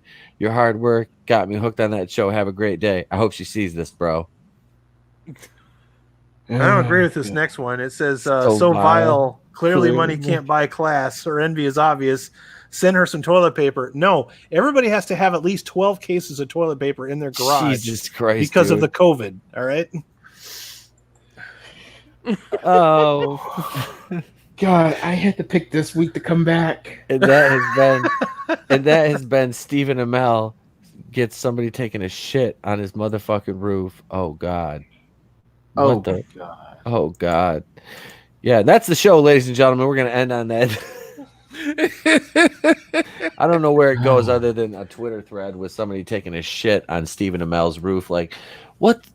Okay, so I mean, I understand that it is, but like, I mean, what is the mental state that really goes into that? I can't. I guess I've never been to that level of insanity. I'm pretty fucking crazy.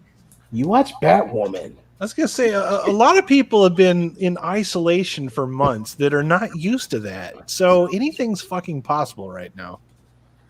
I mean, I can just see this woman like running around like she's forgotten that she doesn't like she can still like function at home. Like she just stopped doing laundry. She's like some crazy old spinster with like 40 fucking cats, and she lives next to the Amells, and she just goes over and gets pissed. She's like running around like fucking Jane, you know, like Tarzan and Jane, just like kind of fucking crawls up on the fucking roof and just squats down and sits there and just shits. And like, that's the part that I'm trying to figure out, because like I'm one of those weird people just that like fucking hops away. Like, how did this exactly happen? I told you can't go. Like I can't even go with like the door open, and yet some woman went out there in the night with her ninja gear on and went up on top of somebody's roof, pulled their drawers down. Like, what if somebody saw him? What would you say? Is that you, Santa? Are you early? You know, I told you exactly how this happened. Hey, stay out of here. Santa's taking a shit. It's like a resurgence of the 80s. Like the ninjas are coming back again to come up and shit all over your roof. I mean, Oh, everybody was ninja shitting. did she have a ski mask on, or did she put like that like dark makeup to like take the you know like camouflage? You know, Probably the ski mask, because it'd just be easier to take off and then crawl back to bed. She's like, all right, I did my job. I'm good. She's imagine seeing somebody on the roof in a ski mask in like tactical clothing, like cat burglar outfit, with their bare ass hanging out in the wind. Dropping see Steven Amell. Hey, what are you doing up there, bud? Hey, what are you doing up there, bud? Bud, what are you doing on the roof? Hey, excuse me, pal. Hey, fella, what are you doing there, guy? Oh, Fuck you. I'm shitting on your roof, Arrow. I fucking hate you and your gazebo. and another thing, did she remember to take toilet paper with her, or did she pull her drawers up around that and walk back with a Yeah, no, she didn't use toilet paper, because I guarantee you she didn't wad that shit up and take it home with her. Mhm. She just fucking dingleberried that shit all the way home with crusty fucking ass. Got shit all in her fucking drawers. If her nasty ass was even wearing any. Because she had to climb down off the roof with fucking shit clanked all up in her ass. Wouldn't it be a lot easier to just get like a little shovel and grab some dog poo and just fling it up there? I'm just saying, like that's what I do. No, you would think so, but she wanted to make it personal. I guess we're fucking. I mean, like, how big is this woman? Like, I want to. The only thing she forgot to do was put a cherry on. Is this like a woman with a big ass, or is this a big ass woman? I mean, because you'd think you'd hear her ass up there on the roof, fucking clomping around. She forgot to put a maraschino cherry on the top of it. Here, I took a duke on your fucking roof, bud. How do you like that, Arrow? Eh? Fucking fuck with me, bro. Also, it must have been something that she said to him all the time for him to be like, yeah, she fucking finally did it. Yep. Can you see her out there screaming across the fence? I'm gonna shit on your fucking roof. Yeah, I'm sure she kept saying it to him. That's why he knows it's her. Yeah, because for him to be like, yeah, our neighbor actually shit on our fucking roof, because she kept saying it for a fucking year and a half now. He probably him and his wife are laying in bed, right? So picture this. So picture, if you will, Mr. and Mrs. Amell laying in bed at night. They hear a clip-clopping up on the roof. The sound of footprints tramp-tramping along the peak of the roof. Now, it stops at a certain point. All you hear are the low guttural moans of no, don't adjust your soundboards. That is not Tessa Blanchard shitting for some random fucking mark on the internet.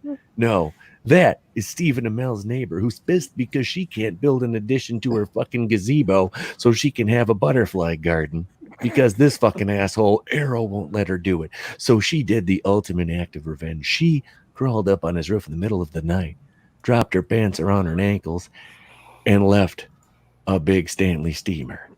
This, ladies and gentlemen, is the Twilight Zone. That's fucking insanity. Season 2 looks like it sucks. Is this where we're at? Roof shitting now? Really? Oh, you know what? I know what happened. We got it all wrong. This ain't a dispute. They're filming The Help Part 2. What the fuck? And if you've seen The Help, you get that reference. And if you don't, go watch The Help. I've seen that movie. I get that reference. Oh, yeah. Moms. All right. Oh, shit. God, So why did I sit through that? I think now would be a good time for who wants. Wait a second. Let me do this here because I have something in my hand here. Don't be alarmed. Who wants some soup? Wait, can't see. Yeah, I don't know if you can see it or not. There's some soup. Soup for you. Soup for you. Who wants soup? Stand in line. You want bread? $3. It is time for some Seinfeld motherfucking trivia, ladies and gents. Do this to wrap the night up. Now, we do a best of 5. 5 questions, most points after 5 wins. So, all right. So let's go down. Now, Nick, you're not a Seinfeld fan, you said, or I've just never seen it. Yeah. okay. All right, never seen it. All right, so this would just be like a stab in the dark. Doesn't matter. We'll just kind of for fun. Alex, you've got some knowledge of the. I got some knowledge. Yeah, I've seen it. Adam, you do as well. I've seen most of them. Yeah. Okay, so I will here. I will start my camera so we can see. I'm going to take this off solo though. All right, there we go. All right, I am drawing from this the deck of the Seinfeld trivia cards here right off the top. And the first question is, we have here. It says Elaine accuses Mr. Lipman of stealing her idea when he opens up a unique kind of pastry shop. What makes it unique? Oh, I remember. Wait, do I have to? Can I just answer it? Yeah, because I don't know. It was just muffin tops, right? yes, sir. Top of the muffin. I was gonna say they're penis shaped pastries. Is what they were. Because reasons. with Elaine, that would have been that probably would have been good. All right, so here we go. Question number 2, off the top here, we say Elaine goes solo to see a movie about a family that somehow gets caught in a paper bag. Name the movie. I know the episode. I can't remember the name of the movie though. I don't remember the movie. Paper bag the movie. I don't know. No, You were fucking close. It's kind of making fun of Honey, I Shrunk the Kids and all Yep. that shit. Yeah. Yep. Those really bland family 90s comedies. Oh my god. Can't remember the name of it though. Okay, so I'll give you the I'll give you the second word. I'll give you a clue. I'll give you the second word. It is blank lunch. Sack lunch? Yes. Okay. Adam gets a point. What was it? Sack lunch. Oh, 'Cause she went to see that instead of the English Patient. oh, because she thought it was so terrible. But then she had to go see the English Patient. That's the part that I laugh so hard at the English Patient stuff because I hate that movie so that much. fucking movie is so pretentious. I fucking laugh so hard when she just says, I don't care. This movie sucks. Oh, you shut up. Go to hell. Oh, see, this is from my favorite episode, The Strike. What's the name of the place where Elaine already has eaten 23 bad subs? God, these are ones I can't quite remember. I don't know either. You got me. You Good stumped me. job, Pete. Subs and me. I don't know. It's anybody? Does it? Okay. Blimpy? No, it's no. Alex, do you have a guess? I'll just move on to crap. I want to say Quiznos. Why am I thinking Quiznos? It's not Quiznos. I don't know. It's Atomic Subs. And Jerry asks her, he goes, so would there be a captain's hat involved in that? And she goes, aye. So she wanted that one last bad sub, but she gave her phone number to Denim Vest on her sub card. See, so that was the problem in The Strike. Well, one of the problems anyway, besides the two-face, that's another story. Elaine, let's see, wait, no, we'll go. Okay, before Elaine leaves the movie theater to see Jake at the hospital, she stops off at the candy counter for a box of these. Oh, Junior Mints. Negative. Fuck. Milk Duds. To say her sponge, but no. The fucking sponge. If they sold that at the movie theater, that would be insanity. Hey man, it was the 90s. It was a crazy time back then. Reese's Pieces. Now later, Juji Fruits was the answer we're looking for. Juji Fruits. All right. I Let's have to see. watch some I need to Seinfeld watch movies. these again. Yeah. I need to- Oh, okay. Here's one. This kind of relates to a question we had earlier. In order to get rid of the muffin stumps, Elaine calls in a cleaner. Who is it? Now, this was a play on Harvey Keitel's character in Pulp Fiction.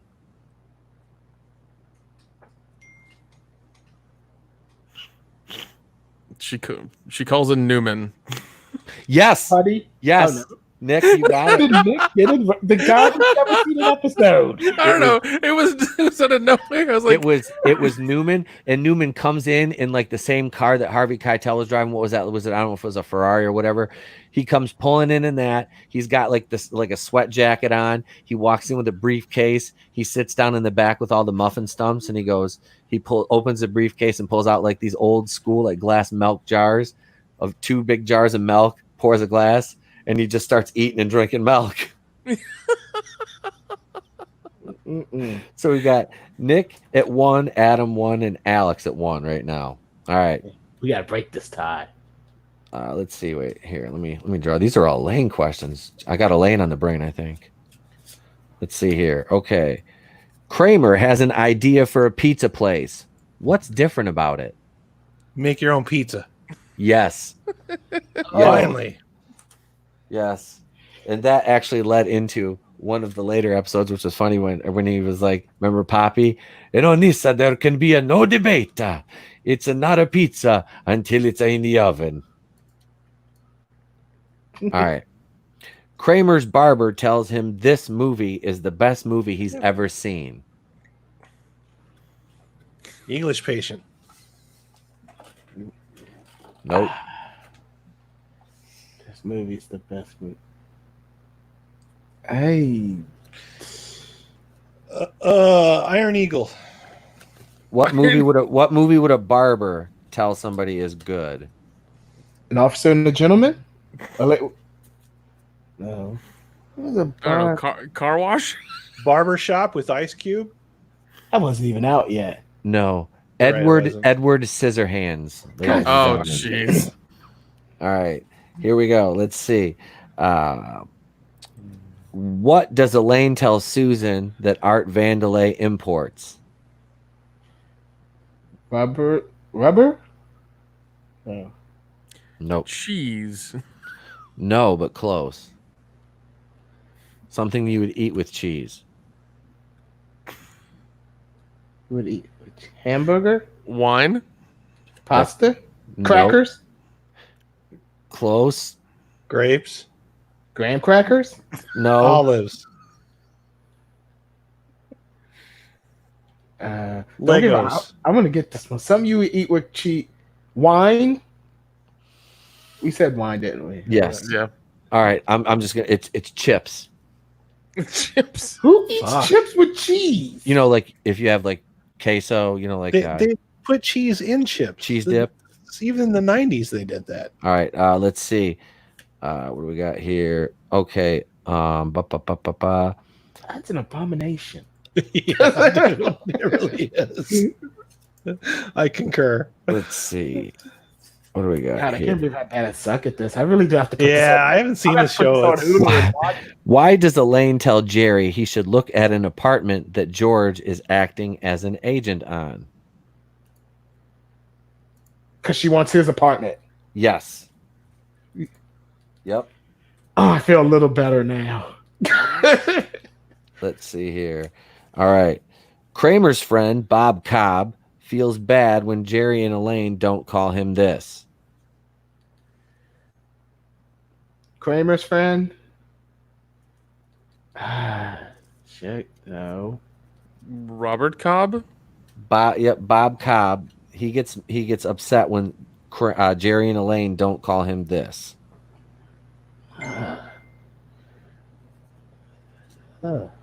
Ty Cobb? Nope. Oh. Cobb salad?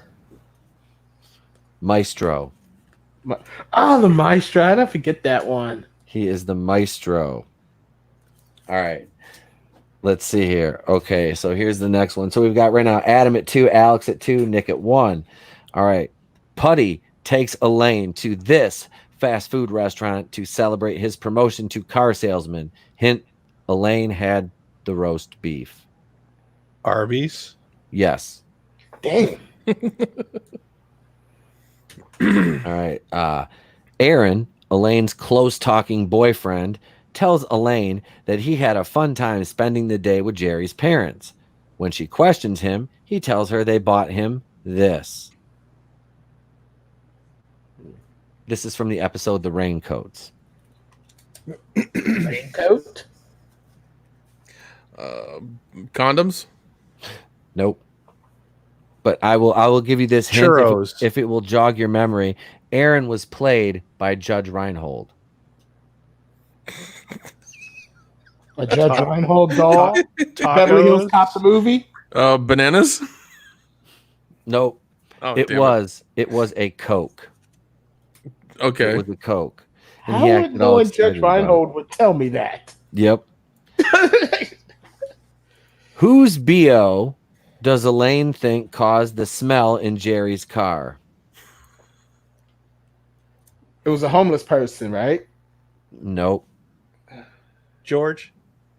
Kramer? Nope. Uncle Leo? Newman. Nope. It was somewhere they went somewhere to eat.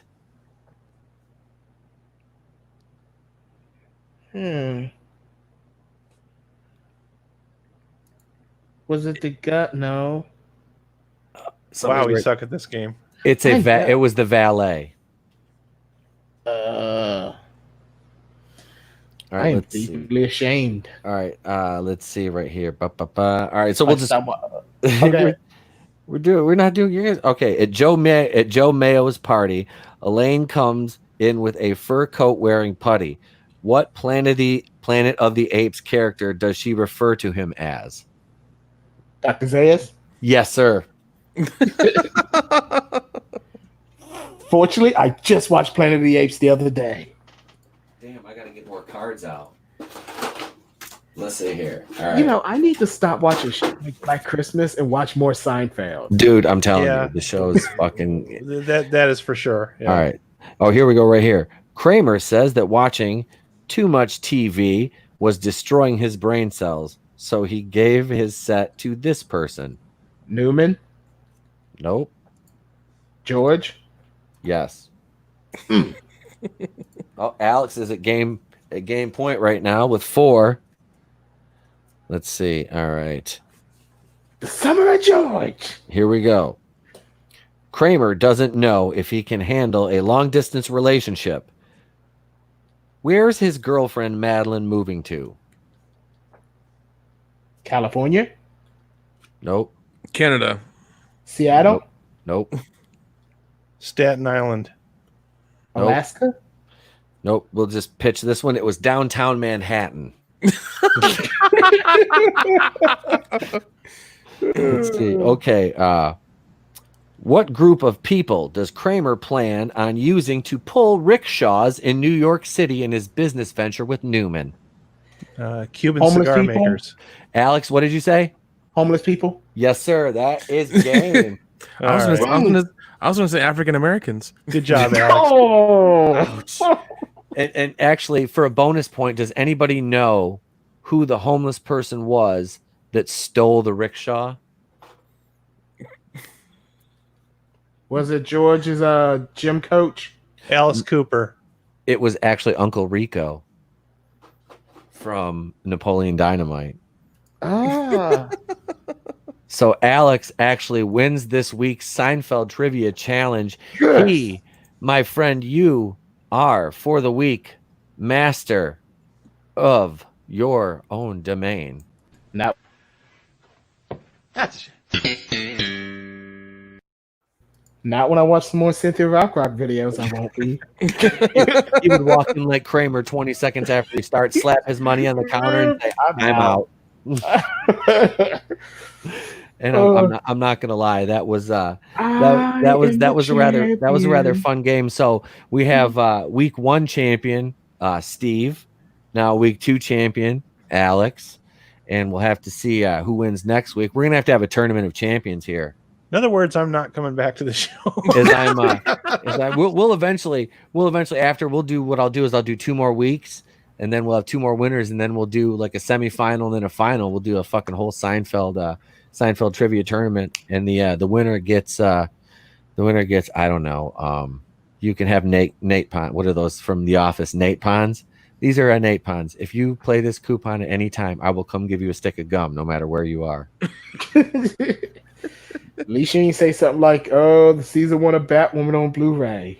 No, I am not spending money on that shit. Remember all those movie trivia challenges you used to read on this channel, and you guys get pissed because I'd win every fucking one of them? Yeah, defeated by Seinfeld. I used to have these on DVD too. I've got no excuse. I have them. I still have them all on DVD. I just watch them on Hulu now. I have them on digital now, but I haven't watched them all through all the way because there's like 8 seasons, man. You know, 9. like that's back when, 9 seasons. That's back when like TV shows were like 20 some episodes a season. Okay, so I didn't talk to you guys about this, but so I'm watching Melrose Place again, right? I just started season 2.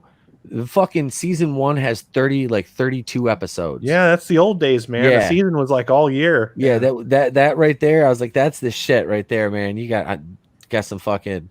I love that. I miss that. That's why actors and shit used to not be able to do movies if they were in a TV show because they'd be filming shit all year, and then as soon as the year's up, they're already filming the next season for the next year. They didn't have much time off with that shit. Yeah, well, I mean, good that's money, but they worked constantly. Yeah, that's what the guys from Supernatural were dealing with. They were like, okay, how do we figure this out? And they're like, well, we'll just end the show. Yeah, 15 seasons, good enough. All right, good. Yeah, if you guys want to do something else, we're gonna have to end the show because we have nothing else without you guys. So, because they're still the original 2 characters, right? Mm-hmm. Yeah. Isn't it? Like, I think so. I can't believe that show lasted. That show the really 2 brothers. Season 5. Yeah. That's another Rick and My Morty. God. Two brothers in a van, and they're blowing stuff up, and old ladies are coming too, and they're mad. Coming to theaters, two brothers. That's what we're gonna call it. 2 brothers. 2 brothers, 1 cup. Oh god. Yeah, I agree that like that show. I think after season 5, especially the Leviathan season. Oh god, I hated the Leviathan season. Everybody hates that season. Everybody hates they that would season. cook it. Like the poet was it? They pour some hot cheese on a man. Yeah, nachos. Like, what is this crap? Yeah, it was ridiculous. And I was just like, you know what? No, just don't do this again. Who fire the writer who came up with this? The person who made it go through. And they're supposed to be more powerful than God. Like, get out of here. That's one thing I love and admire so much about Seinfeld is it didn't stay around long enough to become unfunny. No, they stopped. Jerry quit on. He quit. They stopped when they knew they ran out of jokes because there wasn't any episodes of Seinfeld where I was like, oh, that was a lame episode, except for the very last one. Very last one sucked. That's the only one though. The rest of them were great. I've literally watched the entire run of that show 20 plus times. And I fucking have watched the finale episode like twice. I won't watch it. It's not good. Yeah, I don't even hate the finale that much. I'll tell you this though, from '90s kids, expert '90s kid here, the finale of Seinfeld and the finale of X-Files are identical. It's hey, let's bring back all these characters from the show from way back and have a trial. They're identical. And they both suck. Oh my god! Well, let me ask you this though, Adam. Let me ask you this: what would you rather watch, last episode of Seinfeld or Game of Thrones? Seinfeld for sure.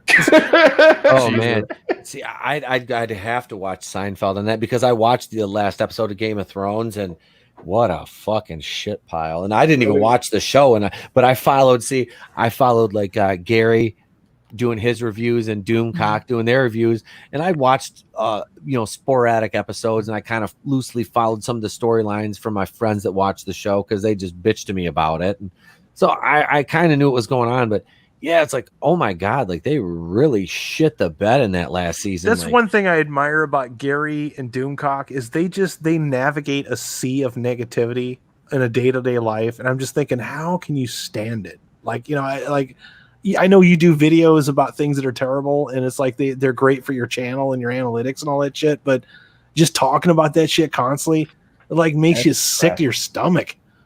Dude, I did an entire fucking season of Batwoman, and I'm about This to do is true, season 2. but I think I'm you gonna do secretly this. like it. Yeah, you're like I'm masochistic, man. you have Stockholm syndrome. It's fucking no, it's exquisite, delicious pain. you And I'm have just like, watched yes, the mommy, can I have some more? Pete just wanted to win that bet with me, which he never did win. You can't exist without it, Pete. That's what it is. You have Stockholm for Batwoman. I don't know if they Never did win that bet. I'm just like waiting to see how they go, because we talked about I think it was like last week or whatever, maybe on the boardroom a little bit about the recasting, and they have one actress who's on Riverdale right now, and I can't remember her name. It's something Morgan, or I can't remember her name, but they have her and they have another young lady they're looking at, and it's like whichever way this goes, Twitter's gonna fucking explode. Twitter's gonna blow up, because I think the girl from Riverdale isn't Nick. You knew who. Oh yeah, Vanessa Morgan. Vanessa Morgan. Okay, now she is like in real life, she's heterosexual. Correct. She's married to a rich white man. Yeah, and she's a black girl. Correct. Okay, she is. Okay, so and then the other girl they were looking at, I believe, is I think was either a white lesbian or something. She's so it's like whichever way this goes, the other side is going to explode on Twitter. It's going to be like a woke bomb just going off, like a woke dirty bomb. Can you imagine that? Blue check marks just like exploding everywhere. Like Rothrock or Katie Sackhoff, really? They won't even consider them, huh? They don't. They can't afford an actress. First like of all, that. Cynthia Rothrock and Katie Sackhoff are too good for CW shows. I agree, buddy. You got me a good point there. I retract what I just said. But like, I don't know, like, how is this girl on Riverdale, Nick? Is she decent on the show? Like, I've never watched Riverdale. She's all right, and she's in and out of episodes. She's not in a lot of them, and nor is she the front of a lot of episodes, because she's what's her name? She's a love interest of another girl in the show. What the hell's her name? Cheryl Blossom. Like, this girl and this hot redhead are both together all the time, and they're girlfriends. Okay. And they and I love how they're supposed to be equality, but they play up their, like, there are 2-3 episodes where they play up their relationship just for the dudes in the audience, because like the Halloween episode was, I think Cheryl Blossom was Poison Ivy dressed in that outfit, and Vanessa was Harley Quinn, and they basically had like the CW sex scene for the Halloween episode, and I was like, this is what we all want, because you're playing it for all the dudes, nobody fucking cares. Yep. But I mean, she's okay. She's fine. I mean, honestly, like, I watch a show. If she leaves the show, I'm not going to be mad, and nor is anybody really going to notice. In all honesty, there'll be a thing with Cheryl, like like loses her girlfriend, maybe she'll die, maybe she'll move or whatever. Who the fuck cares? But I don't think anybody cares about her enough to be like, oh, what was me? Like, she'll just get another girlfriend or something. So it'd be about like I was when Sonequa Martin Green left Walking Dead. I was just like, oh gosh, how will we ever go on? Can you get it over with already? God, and seeing her on like one episode of Star Trek Discovery, dude, it's like, holy shit, that's just the way she is. Yeah. Like, her husband is actually still alive on The Walking Dead. Good for him. Good for him. God, I fucking hate that show. Blasphemy. Oh God, blasphemy. I'm sorry. You don't have to apologize, bro. I know there's no. I understand, dude. A lot of people are just like so fucking done with it. I'm a fucking purist. I've already been like hooked on that show since day one, and I get it. I hung around for a lot of seasons that I wish I hadn't hung around for, but when they just came right out and announced we're gonna do this for 10 more years, I was like, fuck you. I was just like, all right, cool, bring it on. I want to see what the fuck, how crazy. I was like George Costanza, like, you want to get nuts? Let's get nuts. Let's fucking do it. When you just come out and announce that you're gonna drag shit out for the sake of dragging it out, then you pissed me off. You've lost me as a fan. It's like, well, clearly you have no story or end game in mind, so fuck off. Not just that. I mean, the what was it? The Walker Soccer conventions are over. Yep. Because the guys who were manning them, or the people, I forget, the people who were doing it, were doing some shady shit and weren't paying the actors, the actresses, they weren't paying anybody really, and they were treating them like shit. Figures. So all the actors are just like, you know what, we're not gonna do it anymore. So yeah, there's a lot of dirty shit behind the scenes of those. For dude, sure. I used to work at the convention circuit. I know a lot of dirty shit and a lot of what goes on with the contracts with the people. And you know what? The dirty, right? You can probably, from experience, the dirtier it is, the more loose lip people are about that stuff, right? Yeah, dude. They want people to know. Anybody that'll fucking listen, like, you know what the fuck they did to me? Oh, especially the kid working the weekend just to get the free ticket. Dude, I was met that kid for some reason, and he would tell me some shit. I bet you he has it in a notebook somewhere. He's saving that shit. Probably, man. But yeah, it's just, I don't know. I'm not a fan of that show, and everyone's and they always do the only shows that the only episodes they actually care about are like season opener, mid-season finale, mid-season opener, and then season finale. The second part for me, Nick, because I used to love the shit out of that show. The second part was when they started having the after special. You know, it's like, okay, here's a show to tell you. Yeah, Talking Dead. This is the show that tells you that what you just watched was the most amazing fucking thing that's ever been made. Because you're sitting there scratching your head, and then they are telling you, well, here's what you just saw. I'm like, well, that's convenient. You got a post-show exposition show. Nice. The worst part is that post show has higher ratings than most good TV shows. Right? Because they get the actors and actresses to show up on there. It's like, here's the guy that we just killed. I sit there and watch it every week. I do. Well, here's the guy that we just killed, and he's in his best outfit and everything. And I just want one of those shows to come up and be like, yeah, we screwed up this episode. Air bad. Well, no, I've seen the tour bus in Atlanta for the Walking Dead tours.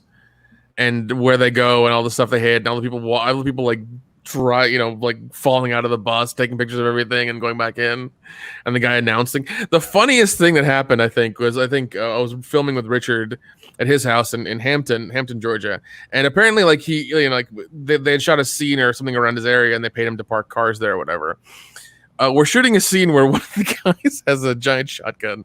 Nathan Hamilton's the guy. I'm shooting it, and one of my friends doing sound, and Richard's directing. The bus comes by. This guy Nathan turns to them and gives them the meanest fucking look ever, and cocks the shotgun. Mind you, it's empty. There's nothing in it because we checked because we're smart. Yeah, and Richard then has to me and the other kid who's an Asian kid. We both put down our equipment and put our hands up. We're just like, we don't know what's gonna happen. We're just gonna take precautions. Richard goes and then runs over there. He's like, hey, and talks to the guy and be like, yeah, we're shooting a movie. My actor's just kind of crazy. We're just having fun, man. Don't worry. It's we're shooting a thing and it'll be over soon. Have fun, guys. Whatever. He goes and talks to them and shakes their hands and everything. By the way, speaking of Walking Dead, Glenn, who used to be on the show, is Steven Yeun. Steven Yeun is in a movie called Mayhem, which I watched last week. That movie is fucking awesome. It is a cocaine-filled, just fucking rush trip from start to finish. I can't talk that show up enough as to how surprisingly good it was. It does not slow down one fucking bit. I love the dialogue. I love the premises. It's so fucking ridiculous. It's wonderful. It's on Shudder, by the way. Ooh, Shudder. Yeah, you want to check that one out. Check out the Joe Bob's episode where they're talking about. It's a movie called Mayhem. I think it came out in 2017, and it's fucking great. Yeah, it came out I think the year after Belko Experiment, which is kind of this almost kind of the same like atmosphere. I'm gonna watch that one too because I like that setup of what they did with it. I don't want to give too much away because it'll just spoil everything. I want you, if you go into that movie as blind as I did, you'll enjoy the shit out. Dude, I bought Mayhem because I loved it so much. I fucking loved it. Yeah, I'm gonna probably get it from my collection too. Yeah, it's wonderful. It's worthy. Yeah, it is. But Steven Nguyen, did I say it right? Okay. Yeah. Steven Yeun is amazing in that movie. It is his starring role, and he's fantastic. And put that guy in more fucking movies like that. See, I always thought he was great as Glenn, man. Like he's better in this. He's better in this. I'm sure. Yeah. As I said, I've been wanting to see him in something else. I didn't even know about this movie until you mentioned it before. Put it this way. I'll set this much up because this was set up in the description. He's basically a corporate yes man that's just had one bad day too many. Okay. That's all you need to know. And Fair it just enough. from there on, and he fucking nails that part perfectly, man. What's it available on? It's on Shudder. It's on Shudder. Okay. Yeah, if you watch on Shudder, I don't know if it's available on anything else. I'll check for you. All right, because I'll have to look. See. It's amazing. Basically, he was the actor getting sick and tired of being a Walking Dead. Okay. Yeah. All right, fair enough. I almost feel like that maybe that was like his like this is my way of getting back at those motherfuckers. Is it bad? I'm like looking forward to the fucking movies though. I am. I was like, I want to Oh see my god, dude. I want to see. I do fucking. They're doing a goddamn trilogy already. I'm like, I want to see how they tie this shit up. They're gonna do 3 fucking movies, 2 more seasons of like that new show they're doing, that World Beyond, which looks like it might be fucking woke. Which, oh yeah, stay tuned for the Is It Woke when that shit fucking show premieres. Oh my god. Because and that they've already guaranteed they're only doing 2 seasons of that. Now, Fear the Walking Dead, they should have ended a long fucking time ago. That just is horrible. They should have never killed Kim Dickens off. And I laugh when Frank Delano wanted to leave the show. I was just like, you are never going to get another role bigger than this. I hope you realize hey that, brother, right? that movie is actually on YouTube. Oh, sweet, perfect. I'm gonna put the link up right now. All right, perfect. Yeah. Mayhem was actually directed by Joe Lynch, Adam Green's friend. Adam Green, who did Hatchet. Okay. Nice. Yeah, and like in those movies, yeah, like they're both buddies. But this is it's a great movie because I think what is it? It's Belko Experiment is a little too, I don't know. For me, it's a little too corporate and a little too clean. This one is fun and messy. It's a lot of fun. I enjoy because I've seen both, and I was like, I've rewatched Mayhem more times than I can imagine. And this one, it's really sharp and tight and clever with its R rating. Let's put it that way. Yeah, and I mean, I've seen Belko Experiment probably twice, and it's it's a good movie for what it is. And I like the premise, and the actors in it and everything. But Mayhem is just way more fun. Oh god, way more fun. Yeah, I don't know. I highly recommend if anybody wants to watch it, buy it, rent it, whatever. It's I'm putting a link up right now if you want to stream it. Yeah, this is YouTube, so nothing. There you go. You say RedTube? YouTube. RedTube. I got a RedTube for you. See me after the show. Son of a bitch. I need an adult right now. Oh, that's it. Yeah, you do. That's it, Adam. 2 chops to the throat. 2 chops to the damn throat. Covered big ass. Oh shit. Well, this has been a fun episode, guys. I appreciate y'all coming over to the Place to Be Reviews and hanging out tonight. And congratulations, Alex, on your big win tonight. So we've got week 1 champion is Emperor Steve from Franchise History TV. So I'm writing the fucking brackets down. So we got Steve, we got Link Alex. He is week 2 winner. So we've got you guys 2 written down. Now, next week we'll have another winner, and it will go on for another 2 weeks. And then we'll rewind it, come back, and we'll have the round 2, in which we'll shuffle up the order. And I'll be posting the top sitcom dads Father's Day poll in the Facebook group. So if you're not a member of the group, go over and join that. It's the official Place to Be Reviews fan page. Also, I will have a poll up for what you guys think I should do for Is It Woke next week. This week was Captain Marvel, which I hope you guys got to see the video. I honestly enjoyed making that, as painful as it was to sit there and I made my wife watch Captain Marvel with me again. See, I tried to spare you. I won't gonna let you watch it. Terminator Dark. Who said that? Goddamn it. Terminator Dark Fate. Who the fuck said that? One of y'all motherfuckers said that. Terminator Dark Fate. Oh God, it's an excuse to stare at Mackenzie Davis. I mean, I don't mind, but so that's definitely in the hopper. The Last Jedi. There's fuck you. No. Pete doesn't need to waste time making a video telling people that that's woke. I won't even. I don't like The Last Jedi. Is like I can't say I'd watch Black Christmas again before watching The Last Jedi, but oof. I don't know. Terminator Dark Fate. Yeah. Terminator Dark Fate. Yeah, like I said, I just get to stare at Maybe you and Dion can get together and watch it. I'd watch Terminator Dark Fate with Dion. I heard he'll watch it with anybody that wants to. Yeah. I'll watch it with him. It's all right, buddy. It's all right. I'll just be stoned laughing and staring at Mackenzie Davis the whole time and laughing at that little girl. Oh, compared to Black Christmas, it's like a light slap. Oh, on fuck the yeah, nose, dude. man. Yeah, that's like a walk in the park after Black Christmas. It's like it's like, hey, you're gonna get beat with fucking Singapore cane. Yeah, dude. For 20 minutes straight. if Black Christmas was a sharp spear to the ribs, then Terminator Dark Fate's like a mosquito bite on your nose. All right. Yeah. Yeah, God, yeah, and it's mainly just bad writing. It's just a lot of bad writing. Is what it is. It's just fucking. Well, Pete's seen it. It's fucking predictable. Yeah. Oh yeah, Terminator like Dark Fate. Yeah, I stared at the poster and predicted how the whole thing was going to go. I'm like, basically, yes. I thought it would be. Yeah, because I remember what was it? I think they released the Wikipedia article of the Wikipedia page where it had everything on there, and before the movie came out, and I read it and I was like, holy shit! And I gave it to my brother to read it because he's a big Terminator fan, and he read it and he's like, yeah, fuck this. I'm just like, yeah, man, I know. It's like, you know how we were talking about earlier, like Star Wars, The Force Awakens, and Jurassic World were just remakes of Jurassic Park and Star Wars. Mm-hmm. Terminator Dark Fate is a remake of Terminator and Terminator 2. Yeah. Oh, absolutely. Fucking soft reboot / remake, a really lazy effort too. Just disappointingly lazy. Hey, except for Terminator is it had a concrete ending after 2, but they have to keep retconning it so they can keep making more money. But they had this one, Adam. What are you doing? Future shit. You asshole. You know what the sad part is? I forgot who said it. It was a YouTube video. He's like, if you're watching Terminator movies now, you know which is the only one you have to ignore for the story to make sense. Part 2, the best one.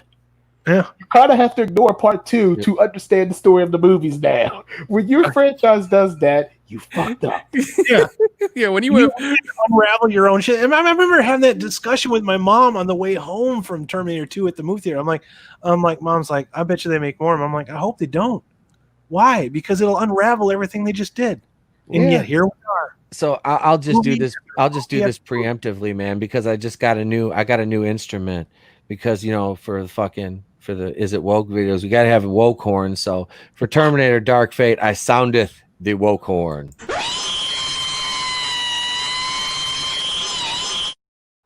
That's definitely a read. Oh Jesus! Still better than the screams in Black Christmas.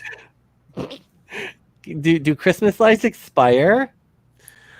Christmas lights expire? No, listen, bitch. Oh God. The black goo. Why did the black goo have to show up in Fantasy Island too? I need to watch Fantasy Island so I can get the whole. Oh, you haven't seen it yet? No, I haven't. I want to because of the black goo connection. I want to know this shitty universe that it exists. Jason Blum is trying to facilitate. It's all held together. It's loosely held together by black goo. Yeah, the Blumverse. When they write their they just use magic to get their way out of it. They use black liquid magic to get it. I think they buy it in bulk at like Costco. Listen, Alex. I would be offended because you're using black liquid magic to try to perpetuate a story. Okay, I'd be pissed off. I am pissed off. Okay, good. Fucking liquid plot armor is what it is. Blumhouse is so weird. They can make some of the worst horror movies ever, but then they can make some stuff that I really like Happy Death Day. Here's what it is, Alex, right? Blumhouse is like Netflix, which is also like Golden Corral, okay? Like, you go there, you might have one or two good dishes, but the point is they have a lot of food that's very mediocre and bad, but they can still say they have a lot of food. That's what Blumhouse is. It's like 10 stinkers and maybe one or two hits. I didn't know they had an anthology series on Hulu. I saw Red Letter Media talk about it. Kind of. Yeah, well, it's not really an anthology series. They just put out a new horror. Like, they're getting paid out the ass from Hulu for doing a movie a month, basically. That's where their money's coming from right now. They're generating movies for anybody that'll buy them. So it isn't really the big box office. Nobody watches them. For that. They're doing the business. They're living the dream, man. They're doing the business dream. But yeah, you have to be really careful with Blumhouse. Sometimes you see something really good. Sometimes it's like, yeah, this is another Blumhouse movie. It's the modern day version of canon. And on Sal's note, I have got to get going. Work comes early tomorrow, fellas. Oh shit! All right, man. Well, hey, thank you for being here tonight. Alex, I Seinfeld Week 2 appreciate it, man. champion. Yep, Woo! Seinfeld Week 2 champ. Go ahead and take it out, Adam. What do you got coming up this week, man? The only thing I'm going to announce right now is come back tomorrow night. The Loitering in Wonderland podcast will be on my channel. That will be at 10 p.m. We do that one a little later. And to explain that, if you guys don't know what we've been doing with that show, is Loitering in Wonderland is a podcast that does reviews of the Twilight Zone and Tales from the Crypt. So what they do is they record the podcast. They show it live on my channel so that we can get a few extra audience members and just kind of show. It gives me extra content, and then they get a few extra audience members. So it's kind of a mutual thing. That's hosted by Phoenix West. It's not my show. I just host it on my channel. That's all. And then, of course, this Friday, we're watching the Arnold Schwarzenegger classic Commando on my show. I'm going to miss Commando. As a reward and a thank you for 500 subscribers on my channel, we're doing an extra show on Saturday. We're watching The Motherfucking Room, the Tommy Wiseau classic. Alex has been dying for us to watch that. Fortunately, we won't have Pete on Friday, but we'll try to maybe get some special guests or something because Commando is such a fun movie. Holy it is. shit. But I'll be there for the room Saturday, man. I'll be there. I don't want to deny you any chance to get out of the house. And plus, if you're like me, you've been doing a lot of extra streams lately. So yeah, I've been looking forward to going back to the movie theater and to get to go to this one. Yeah, I'm excited. But tomorrow night, we won't be doing Tales from the Crypt. We're just going to be doing 2 episodes of Twilight Zone because we're trying to get through season 5 because it's been unbearable. The original Twilight Zone, season 5 was the worst one. So there's a couple of good episodes, but most of them are just worst. Really bad. Yeah. Is it really the worst? No, but compared to the other ones, some of them are really dumb. So Jordan Peele. Don't get started on that. Oh my god. Ooh. Oh shit. I still have tickets on we are going to review those. I didn't even pay for it anymore. What do you got, Nick, the rest of the week, my man? Well, that's it, man. Let's see. Thursday I'm going to be on the big World Class Bullshitters channel with the other 3 guys doing our normal, Thursday night stream. Friday I'm on Adam's channel, watching Commando, and then Saturday we're on there again celebrating his 500 subscribers and watching The Room and hopefully getting, shwasted and just having a good time, man. Yeah, that's the thing. Everybody's going to get wasted except me, so we're going to have a poll to see which one of these yahoos passes out first. Oh, I'm going to be home by myself, man. The wife and the kid are going to be gone, so I'm going to fucking get some whiskey or something. I might even actually no, fuck that. I'm going to get some Henny. I'm gonna get Henny on Saturday now. Some fucking Henny and Cokes while we're watching this. I'll start out light with some Goose and Tonic, then kick in with some fucking Henny and Coke. That's now if for some unfortunate reason Commando should disappear, like it has happened to us in the past, I have a plethora of Chuck Norris movies saved as a backup, but we're definitely going for Commando. So while the link is still available. All right. Let's see. The rest of the week for me, tomorrow night I will be over on the men's room. I'm not doing the wrestling show tomorrow night. I've given the cast the week off because I'm going to go over with the Appalachian American over on their channel in the men's room. We're going to talk some Walking Dead tomorrow. So I've got there's a guy who is he runs a Walking Dead channel, so he'll be on. Be sitting there talking some Walking Dead. Wednesday, you'll have another video from me, a single release. Not sure if I'm doing a stream Wednesday night or not, but possibly. Thursday I'm off, and you'll get another video from me on Friday, and I'll have the poll up by tomorrow to vote on Is It Woke for next Monday, and also the Father's Day poll will be up, the best sitcom dads. I'll put that up in the Facebook group, which you can find a link to in the description to this video. I'd like to thank my esteemed panel, Mr. Groovinator from Raiders of the Lost Flicks, Lincoln 7, Alex, and Nick, the last standing Samoan, Big Rig, Nik Uttam from World Class Bullshitters. Thank you so much, gentlemen, for joining me this evening. And thank you to my chat, Manliness and Motivation, Keely Chow, Franchise History TV, Admiral Tiberius, Flair X, Hail Salvador, the Don. Congratulations on, 430 subscribers, brother. Congratulations to you, sir. Who else? Darth Tico was up in there earlier. Thank you, everybody that was in the chat. I appreciate you guys, and if it wasn't for you, I wouldn't do it. So thank you all for subscribing to the channel and watching the streams and the videos and commenting and sharing them on Facebook. Tony Tone Deaf was here earlier too. I appreciate you guys all. And I'm Itepokuian of the Place to Be Reviews. I've been here with all of yous. And I say at the end of every video and every stream, if I don't see you, have a great day and a pleasant tomorrow. Be safe and be good to each other out there. That's right, ladies and gents.